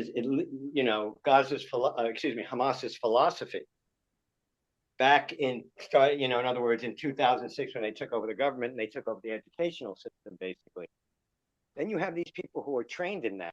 It's the same thing, the problem is we have here. How do you get racism out of the ideology? How do you extricate it from that? And how do you do it quickly? yes, you can do it over decades. We certainly did it in Germany, etc. But it's a much more difficult situation. Also, the fact is that you have a situation in which these people are fundamentally at odds. If Hezbollah has said that their goal is to eliminate Israel. If that's their goal, and they refuse to change their goals, then you don't have an answer to this. It is an ongoing war, or it's a war until one side wins and the other one, or the other one wins. But it's a war that Israel feels it has to win. I agree, and I think that they're taking this opportunity to finally root out Hamas once and for all. That's why they've just been so brutal and unrelenting in this year-long war. Yeah, My I think opinion. my feeling is that has always been, yes, I can agree with their intentions, but could they have done it in a less brutal way? Oh, yeah. They could have done everything for the last 75 years in a less brutal way. Well, not necessarily. In 1948, they were, in serious danger of not existing, and they could say we have to use whatever means are non-existent. But how close, even though it's an existential threat, how far down the line is it an existential threat that they needed to do this, to be this brutal at this point? That's just it. It's the example that I think I gave last week or the week before, when you have to get two Hamas operatives, two Hamas soldiers, if you can call them that, or guerrillas carrying guns, and in order to get them, they killed 25 other people who were like aid workers or something like that, or 100, or 100. No, I'm talking about this. This is a case where they actually killed aid workers. This was a few months ago. But back then, I said, "Wait a second, hold it. Two guys with guns. They weren't senior commanders. They may not have even been local commanders. They're just two guys with guns. You're not going to kill every Hamas fighter. You're not going to kill every Hamas guy holding a gun, and to kill 25 other people." That's where I'm saying there are certain instances, at least in the war, where I think that Israel hasn't been doing everything they can to reduce civilian casualties on the other side. But what they're doing, I can definitely see where they feel it's necessary. Hamas and Hezbollah have vowed to destroy Israel. That's part of their agenda. That's a main point of their agenda right now. So how do you leave them? Now, Hezbollah has another side of their agenda, which is to remain in power in Lebanon, to have this Islamic Republic there. So they have to balance out which one has the priority. Hamas, their main reason for existence back in 2006, unless they've changed their charter, back in 2006, was to destroy Israel, to get rid of the state of Israel. Of course. And actually also to... That's been the agenda for 75 years. Yeah. So, well, Hamas they haven't been around for 75 years. I'm just saying that's what Hamas wants. So under those circumstances, yes, Israel has no choice as to what they should do, but they may have some choices into how they do it. Yeah, Mike, let me ask you a question. Let me put this. Earlier, I was saying it would be a possibility of getting an Arab army, like a peacekeeping army, to come in and occupy Hamas, Gaza, and maybe parts of Lebanon. And I'm talking about from non-aggressive, maybe some of the states that are part of the the Abraham Accords, or Jordan or Egypt, that are not in conflict, direct conflict, or Saudi Arabia, that are Arab and that can come in and, it would be better. They would do a more humane occupation and disarmament of Gaza, of Hamas in Gaza, and a method of solving this without explosions and gunfire. What do you think that that's possible? That's the question. Yeah, I first of all, I have to. Steve made a very good point, which is that countries, entities like that were in charge of Gaza at one point. Egypt had Gaza, and Jordan had the West Bank. And again, look where we are now. And when Jordan had the West Bank, by the way, and Jordan is a relatively benign regime in this Middle East scenario. Right. But at that time, when Israel in '67 took East Jerusalem, they found the holiest site at that time in Judaism, the Western Wall, which we used to call the Wailing Wall. But it was overgrown. It wasn't taken care of. It was treated like so much garbage. So, yeah, I don't know if that's... It was a ruin. Not treated as garbage. It was simply an unattended ruin. Yeah. And they just did, even for historical purposes, they didn't take care of it. So, well, it's the wall of the temple. It's the west wall of the temple. It's so significant to Jews because they got nothing else to worship, I think. Well, that's significance, but there's also the quote unquote tomb of the patriarchs, which is underneath the Al-Aqsa Mosque, which the Israelis have had to control their own religious population because because the people running the Al-Aqsa Mosque don't want any other. This I find atrocious. Nobody else can pray anywhere near, anywhere on any part of that. You can't pray in any other religion. I mean, if somebody went to the Western Wall and did a non-Jewish prayer, either Christian or Islamic or something, you're not going to see riots. So there is a problem there. But that being said, you're right, Steve, about what you said, is that it didn't work last time. So if you have something like that, I would say that you have to have an entity that can come in, be it, let's say it was Egypt or something, and they have to be willing to set up a democracy and a republic. That's one thing that Americans fail to do. We're always good at setting up democracies in these countries that we defeat or something. But I mean, at the present time, after World War II, we did it, but we also don't set up a republic. We don't make sure they have a constitution that where the rights of everybody are respected, et cetera, et cetera. We don't do the other work in which human rights are, all the things that are necessary to have a free country, a truly free country. Because you can have a democracy and everybody can vote to not have a democracy anymore. Right. That's what democracy is. If just the majority rules. The majority can rule to kill the minority.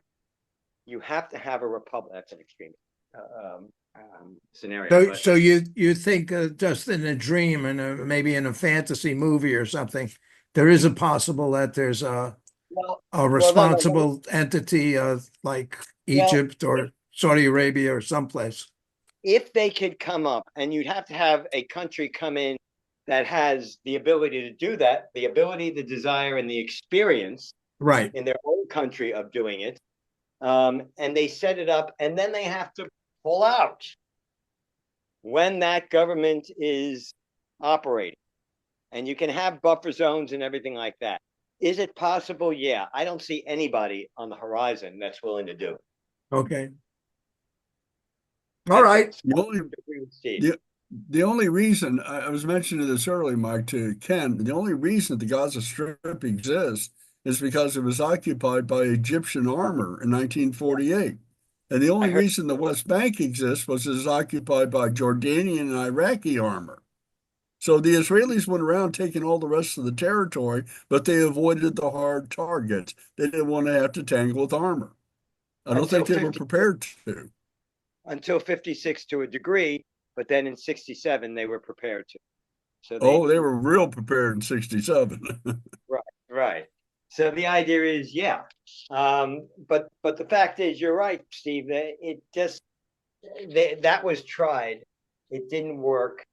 I don't know how I mean, I told you if they could set up a democratic republic that was at least equivalent to Israel and how it operated, to a non-Netanyahu government in Israel. But at least the setting up of the government was at least similar to Israel, if not even better. Until you can set that up, I don't know. I don't know what the answer. People keep on saying. It seems like nobody has an answer, really. It's a 75-year-old problem. It should have been executed like it was done in the beginning. And we have the ramifications of the problem. We have the karma from that problem many years later. And I don't see how this could resolve itself within the next 100 years. Honestly.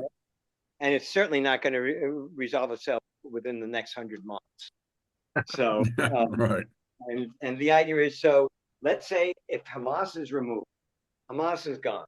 Okay, they're no longer in power. They're forced out. Whatever it is. What comes next? What do you put there? I think Netanyahu wants to occupy it. Well, Netanyahu wants even within his own government, there's a conflict there. Some people say, some people say we just want a buffer zone, but we don't want to go back into holding Gaza. They don't want to get embroiled in that. There was a lot of people in the Netanyahu government who said because remember it was Sharon, who was also a right-wing government, that gave away unilaterally out of Gaza. So they don't really want it. The idea is because you got to administrate it, and they got to rebuild it. That's for sure. Yeah. Gaza is the biggest open air prison in the world, and it's been that for years, and that's why they erupted last year. I don't know their specifics, but it just had enough of it. Yeah. Well, actually, it's a horrible situation there. I was there in 2002. I came in through Egypt and I went up to the Gaza Strip and on to Jerusalem, and I really support that analysis that it is the biggest open air prison in the world. But the Gazans were making it work. They were going about their daily lives. But it's an unacceptable situation. It always has been. And the Israelis took most of the Gaza Strip away from the Gaza area that the Philistines occupied in the 48 war. Right. The areas that they invaded on October 7th of last year actually was territory that was initially allocated to them and not the Israelis. But the Israelis took everything that wasn't nailed down by armor in 1948. Right. Well, because basically the Arab armies, if we can call them those, actually took because the UN partitioned what was then known as Palestine into an Israeli state and a Palestinian state, and the Arabs took part of what the Israelis were supposed to get, so the Israelis took part of what the Arabs were supposed to get. What did the Arabs take? Well, first of all, they took East Jerusalem. Okay, I'll give you that. But wasn't that allocated to them? Hadn't they divided Jerusalem? Jerusalem, the UN mandate? As a matter of fact, that part of Jerusalem was supposed to be an international city. Yeah, so that sounds right. Yeah, they actually took it from the United Nations. But that was interesting. Short that, yeah. So, and then there were a couple of other areas that I can't remember what they were. I'm sorry, Steve, but that they took that the Israelis were supposed to get. So the Israelis took whatever they can get, and so which is most of everything. Well, they took. I'd quote David Ben Gurion. He says it was their land and we took it. Period. Well, yeah, no. I mean, they took, that part of it. But remember, the whole idea, what happens is in 1948, initially, the Israelis then went and took that. But initially, the Arabs took everything, the Arab nation, Jordan, Egypt, Syria, whatever, whoever was Iraq. there. The Saudis had some presence Right. too, and Right. Lebanon even. They took what was supposed to be a Palestinian state. They took it. And they said, no, What do you it's mean? not. It was supposed to be a Palestinian state there in 1948. Yeah. And the Israelis wound up taking back some of that land because they had lost some of the other land. But the fact is, before the Israelis started taking this land, those Arab countries took the Palestinian state. There was no Palestinian state. That was the greatest tragedy of the 1948 war. Palestine existed. The British got a mandate in Palestine after World War I. It was Turkish territory, so it existed after World War I. But according to the Arab nations that took it, they said, look, the Palestinians never had, they were the ones who said the Palestinians weren't a people. They weren't entitled to this state. That was that was started by the British. So we're going to take what was our land back, Are you talking about Transjordan, right? Transjordan, right. And the Gaza Strip, Syria became part of the neighboring Arab states, and the Golan Heights. I think wasn't that a settlement of the 48 war? That these areas would be part of those states? The Golan Heights was supposed to be international also. Well, now that was seized in 1967, wasn't it? The Golan Heights? The Israelis, yes. The Israelis took it in 1967. 1967, right. And have occupied it since. Yeah. Yes. And the reason was that originally that was supposed to be administered by an international force, so it didn't belong to anybody, which the Israelis were okay with because of the Golan Heights. But what was happening after that, after the Arabs took it, because again, that was another thing where they took it from the international community, not from the Israelis. And then they started raining. The Syrians took it, and they would periodically send mortar attacks down into Israel proper. So when Israel took the Golan Heights, that was a self-defense move. Right.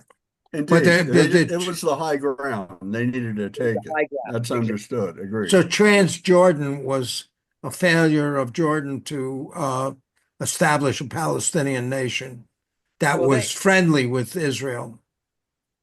That exactly. But it's not just a failure for them to establish it. They took it. In other words, the UN had established it. And then Transjordan said, no. And they took that back. That's on the West Bank. And by the way, Jordan fought a relatively major war with the Palestinians. With the Palestinians, right. Yeah. I mean, they threw them all out of Jordan. Except for the fact that Jordan now is at least 50% Palestinian still. Right. Refugees. Well, how did they throw out all the Palestinians so they're half their population now? That was before. They threw out a lot of Palestinians. They didn't throw out. They threw out all the Palestinian encampments. Yeah, but like the ones in Lebanon. The Palestinians that agreed to become Jordanian, they apparently were able to stay because the PLO wanted to make Jordan into a Palestinian state. In a sense, there was a logic to that because they felt that Jordan had taken away the Palestinian. By this time, the Israelis had already taken the West Bank. So, initially the PLO blamed Jordan because they said, well, you didn't give us a Palestinian state. And so we're going to take your state. Yeah. And by the way, there is still a lot of tension in Jordan between the Jordanian Christians and particularly not just Jordanian, Muslims, but Jordanian Palestinian Muslims. There is a lot of friction. Jordan is a state that's somewhat on the edge right now. Also, people don't talk about that, but there is a lot of tension within Jordan, similar to what's happening here in the United States. Right. But Okay. Let's bring it to a close. We're already at 11:15 on the East Coast. John, you've been I don't know what you're going through your materials. I don't think He's listening. he's listening. But John, people don't know who you are. Could you tell? I mean, Mike and I know, but you don't know Steve. What John. project are I'm you Steve. working on? What project you working on now, John? Well, I'm a visual artist. That's my main orientation.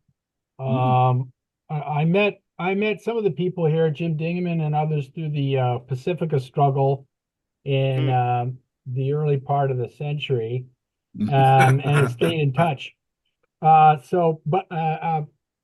I partly came in as an artist to help the protests against Pacifica's takeover by doing artwork for the protests. Was this the Pat Scott era, John? Was that Pat Scott? Okay, thank you. Post Pat Scott.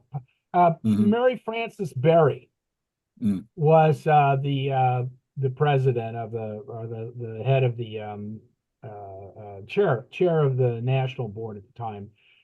She was very well known, highly placed, democratic, a civil rights worker, African American, basically a fascist.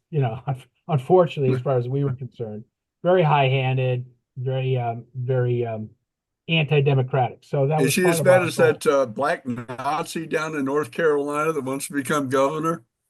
No, boy, there's no end to the entertainment the Republicans will give us. Really. Yeah. By the way, what? He had an opportunity to say he blew it. He came out and he said, "Oh, I'm I thought he was going to do this. That he was going to say, no, that's a smear campaign. I didn't say it." And right. Somebody else did it. Right. And he started to do it, and then he just stopped and kind of sort of said, "Yeah." As soon as Trump and everybody said, "No, we're okay with you doing that." This is really, talk about a shit show. What the hell's going on here? Guy calls himself a black in the whole damn world. What the hell's going on? Things are so different and weird, Yeah. Especially this election. Yeah. It feels like it's starting to fall apart, to come apart at the wheels. John, you were telling us more about yourself, and we rudely interrupted because it's such a good opportunity, Sure. I love meandering conversations. You learn more that way. Although this has been very informative, very informative. No, I'm a visual artist. I'm a radical leftist visual artist, social protest artist. I have a piece in the show right now in San Francisco. And it's like kind of a mini diorama. It's about a 36-inch Lazy Susan, those wooden things that spin that you put stuff on. And I put all kinds of action figures on it, of all different kinds of nefarious, like Nosferatu or skeletons and stuff. And I was able to find these tiny replicas of the fencing that the rioters, the insurrectionists, and the cops were fighting over on January 6th. If you saw that line of the metal gates they fought over, I found exact replicas of them that are what they call 1/6 scale. And so I created a piece that has those gates on the front, and behind them is a surging mass of action figures of all different kinds of strange, grotesque things, and I call it January Sucks. And it's just basically a whole bunch of characters coming forward, the Mummy, and as I say, Nosferatu and Tony Perkins out of Psycho, and they're surging forward, knocking them down. So I created a little diorama, and that's just an example of some of the type of art that I do. It's Is very that Batman on your chest there? It's not the art is not, that is a very specific date, January 6th. Most of my work is much more generalized about gun violence and militarism. It's an, anti-gun violence, anti-militarism, anti-racism, anti-sexism, anti-capitalism. And with an underlying, like, I'm not just against things, I'm for something. It's just I don't want to be a propagandist for an ideology, but I will take an opportunity to totally skewer a dominant paradigm that I think is destructive and evil. Our tendency toward violence in America and our selfishness, our narcissism, that kind of thing are basically people trying to be, dominant over each other rather than work together. That's kind of, my art operates psychologically in this gap between what we pretend to be as Americans, this great society, and what we really are, which is basically just a sort of, really what we've done is turn capitalism into our moral code. If you have more money, you're a better person, which of course is morally reprehensible, ridiculous, but it has been elevated to our essential moral stance in America for most people. Utterly ridiculous. Anyway, so I operate in this zone, this protest zone of the facade, the mask, versus the reality behind the mask. So it's unusual. It's my own work. I like it. I enjoy it. I actually, the more serious I am, the more fun that I have to have with the work. So, which is why it tends to be satirical and parodistic, and protest oriented. It's actually a way for me to do a whole bunch of things, artistically and socially that are, especially out here on the, they used to call this the left coast. This is the leftover coast. It's so libertarian. It's so libertarian in the Bay Area. It's just awful. It's just the San Francisco Bay Area. Yeah, San Francisco Bay Area has gotten libertarian. Well, 40% of all the people who live in San Francisco are multimillionaires. Really? Which probably means over 50% are at least a million. A million isn't what it used to be, but it's better than not having a million. But probably over half of the people who live in San Francisco are millionaires or multimillionaires. It's just become a very NIMBY, hyper capitalist place. And so isn't that because you have to be a multimillionaire to live in most of San Francisco these days? Right. Certainly, it's self-reinforcing. It's self-reinforcing. If you're a techie and you're making $250,000 a year, you could afford $6,000 a month for an apartment, or to buy a $2.5 million condo, right, downtown. Sure. But then I live in Oakland, across the bay. And Oakland, I just read, I could be wrong, but I believe I read that Oakland is the 10th most expensive city to live in the country. Wow. And it doesn't look like it. I know. When I'm living here, it's like we have 130 murders a year, people's cars being hijacked and everything. Crime is up 100% this year in Oakland. There's a lot of shithole aspect of living here. But it's very, very expensive. I honestly don't know how a lot of people live here. I own my own home, luckily, because I bought during the Great Recession, when this house went from, in 2007, I found an ad that my house, which is just a 2-bedroom, 1 bath, no attic, no basement, little tiny garage, the yards are about this big. I found an ad for my house, this house. And this was 2007. It says price reduced to $429,000. That's 2007. Early 2009, when I bought it, that $429 became $230. Wow. And I bought this at $230,000 in 2009. The only way I could afford it. What's it worth now, John? About $650. $650. Good investment. Yeah. You can retire to Mexico. Yeah. John, but I had this tiny window of time in which I could buy it. And fortunately, I was there to do it. But Good I mean, a lot of strategic people move. here are just they're renting and they pay $3,000 a month, and for the rest of their lives. And they can't save any money. A lot of talent and young people are leaving the Bay Area because they just can't afford. They can't afford if they can afford to live, they can't afford to start a family. They have no futures here because it's all being taken by landlords. So it's really become a really unequal, extremes of inequality kind of a place, and getting worse. And it's very different than the place when I moved here, which of course is before Silicon Valley. Before John, Unity. it's even a little bit more sinister than that. It seems like there's big organizations like State Street, Vanguard, and BlackRock are buying up the land everywhere. Yeah. If I sold my house, you're right. If I sold my house, it would probably be to a hedge fund, because they come in here and they offer cash over what you're asking. Yeah. And so most people are like, well, I have no choice. Yeah, sure. Take it, BlackRock. Take it, State Street. It's becoming a huge, just an enormous problem here. And it's totally transformed the society here into, well, I mean, young people grow up with these things now. Oh my God, they're attached to them. Yeah, they become Don't make them. fun They of might them. well have Why they might well have a not? slot in their head.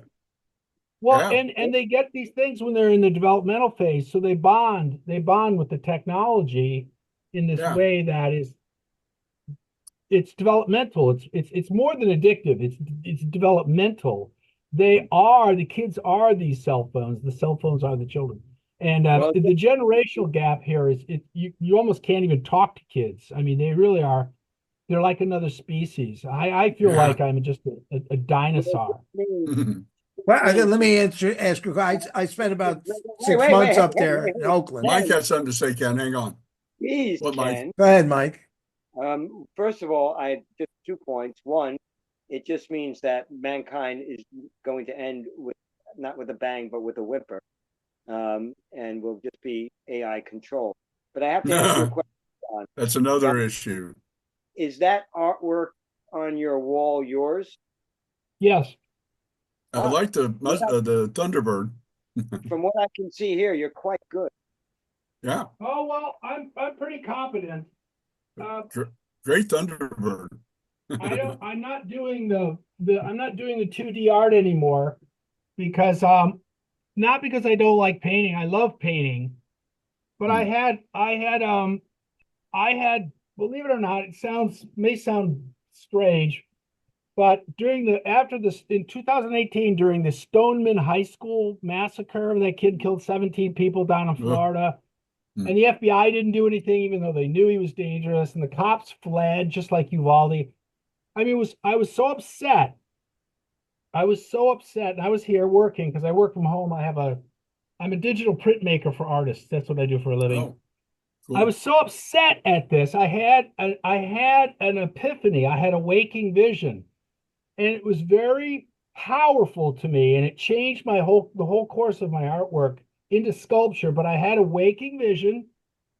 My deep psyche was upset, spoke to me, you might say, and I saw this huge rifle. It was a 12-foot, about a 12-foot long rifle. My waking vision, very odd, very unusual, about a 12-foot long rifle, and what was made out of human bones. And that synthesis of the technology and the result of the technology, the technology and the death, it was an image that my subconscious came up with. And I was shocked. I was stunned, and I stopped what I was doing, and I took heed. And I said, well, you know what I've got to do? This is what's my subconscious is telling me something. I've got to make this thing. I've got to build this rifle. So the 12-foot, that was a little beyond my physical capabilities. So I got a mink skeleton, and I made one. out of real mink bones that's about this big. It's actually kind of cool. And that started me on making sculpture, which I've been doing since 2018, of nature. A lot of it's anti-gun violence like that. And I use a lot of action figures, because they're very metaphoric. They say a lot, and I collage them together. Like I said, the January 6th thing is all these, monsters and, alien and skeletons and stuff, surging over the police lines and stuff. So John, that's what I do. I do protest work from a leftist radical perspective, and of course I have no place in my own culture. I mean, I have, I have that piece in a show right now, but that's about it for me. I get the occasional piece and an occasional show, and that's where are you at? Where are you at on aliens, John? You mentioned them. Do you do aliens in your artistic pieces? I'll use any image that somehow helps me get to the point I'm trying to make. I'm steeped in art. I study art a lot. I don't have a lot of specific references, in my work. Occasionally I do. I think in general I'm, very influenced by Dada and Duchamp, people who use objects as art, pre-manufactured objects, that genre. But I like my work to be actually understood. I'm not trying to mystify people, but I am steeped in the history of art. I study art every day. So it's in I'm a little like, like a tea bag in hot water. You get tea, but you can't really separate the tea from the water. I'm kind of like that artistically. I've sort of absorbed art from all different ways and all different things, and I just use I use whatever mechanism, whatever imagery comes up right now. And I like to I work from a center. I work from a center out, as opposed to being a meandering type of artist. My center core is usually, as I say, it's a protest against excesses and delusions, particularly fatal delusions that we have in the United States, because they're fatal and they're delusional, but they're massive and they're real and they dominate the society. I mean, it's great power, and there's a lot of complexity, even when people are off base, wrong. I mean, they're human beings, and they have complex ways of expressing even things that I disagree with in my heart's heart. But what I'm working on right now is, well, I'm trying to get over grief. My girlfriend died this year of 18 years, no. and and she was sick with multiple myeloma for years.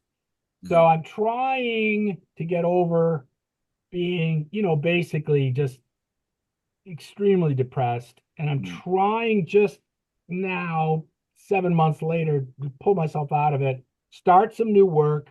I have an art studio, but what I want to do with the art, with my next big project, is I want to make a huge, way oversized human head sculpture it's basically made out of action figures that accreted together, glued together, accrete out from the center to create this big human head made out of these things.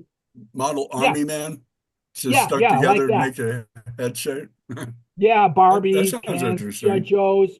So articulable stuff, with guns and hats and Barbie and I throw in some dinosaurs and other. And there's Midge. That's basically my aesthetic these days. I'm creating objects that can speak to these subjects referentially without my having to make a long disquisition about it, even though I can. But I enjoy making work that is not unsophisticated, deeply sophisticated, but also apprehendable, approachable, understandable at least a certain level, and with the longer you stay with it, the more there is in it. But that's in a nutshell kind of where I'm at the moment artistically. Ken, did you have something you wanted to share? Oh, me? Oh, no, I spent, remember? I spent about 6 months up in Oakland near Lake Merritt. wonderful neighborhood, wonderful. So, but Yeah, so moderate and so beautiful. friendly and so beautiful and Well, that around Lake Merritt, it's nice. like Around Lake Merrick, Merritt, it's nice. yeah. And then there But was towards Emeryville, it's not so nice. That's but there probably was where there was a the bar hurting there people. called the Cat, something the Cat. You know the one I'm talking Yeah. about? Yes, yes, yeah. Wasn't the Alley Cat or something Yeah, something like like that. that? The guy playing the Alley. piano, people singing with a Yes, piano. yeah, yeah. That sounds like Don fun. Grant. But he would not do anything after 1942. So it Oh, had to wow. be like Cole Porter and stuff. Oh, And it maybe was he was great. born in 42 and he didn't like the contemporary stuff. He wouldn't do the Beatles, etc. Just that I old remember time. that guy. I remember that man. I know who Yeah. you're talking about exactly. Yeah, God, that was a while ago.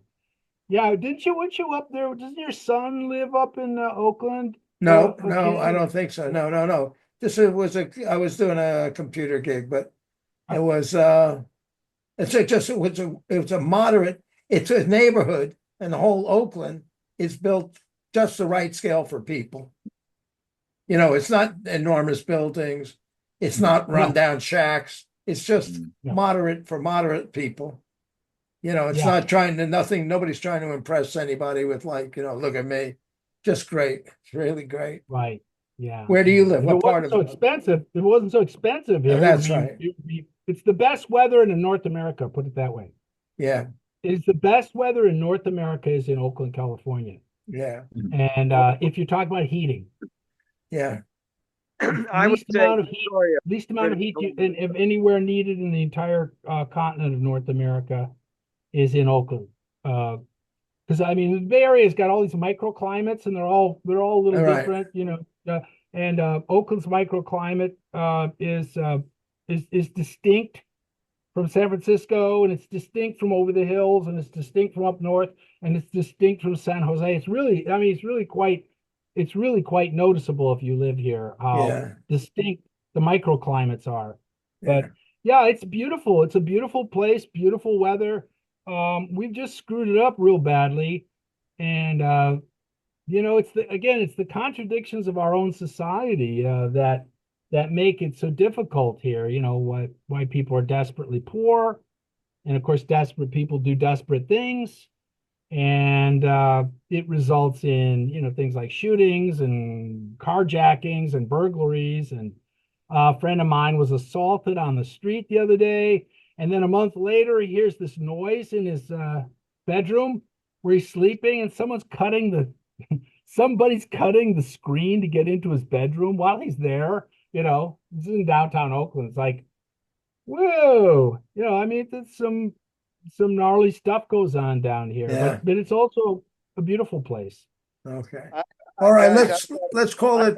You want to go, something, Mike? Go ahead. Mike has something to say. Let him speak. I still have to do some work because today is the last day of the commemorations of Operation Market Garden. And no, I'm not a warmonger. It's Of what? Of Operation what? Which? Market Garden, What was that? a bridge too far. Oh, okay. Okay. The Battle of the Bulge? No, it was Operation Market Garden. Remagen, wasn't it? Was No, that Bridge no, too far, was it Arnhem? Remagen? Wasn't that Arnhem? Yes, Arnhem. Arnhem. Thank you. And today was so I have to just answer basically a couple of emails. But today was the day when it actually ended 80 years ago, and they pulled the remaining British forces out. But anyway, so I have to get back to somebody about that, and we had a Zoom meeting. Yep. Jim did on Saturday, commemorating that, and it was I guess it was a commemoration, and but anyway, it was great talking to you guys. John, I'm glad you're doing this kind of work, and I'm glad that you didn't use human bones to make that gun. Otherwise, it would have been like a Robert Louis Stevenson story or a Robert Wise film. Yeah. It's Dr. Jekyll and Mr. Hyde. no, the body snatcher I was thinking of. It was Okay. but anyway, it's a great discussion. So John, you should come back on this show where it's not always quite so lively, but we really do all like each other. Well, put it this Oh way. yeah, I could tell. Oh, I could tell. I can tell that for sure. And even Alex, if he's not too offended to rejoin us. Yeah. I don't know what the offense was, but it was, or maybe he had something he had to do. Yeah. No, I think maybe his computer committed the offense. Right. Oh, that could be it. Yeah.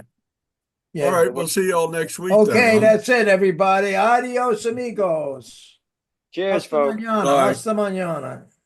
Good That's it. conversation. Have more. Okay. Bye-bye. Next time.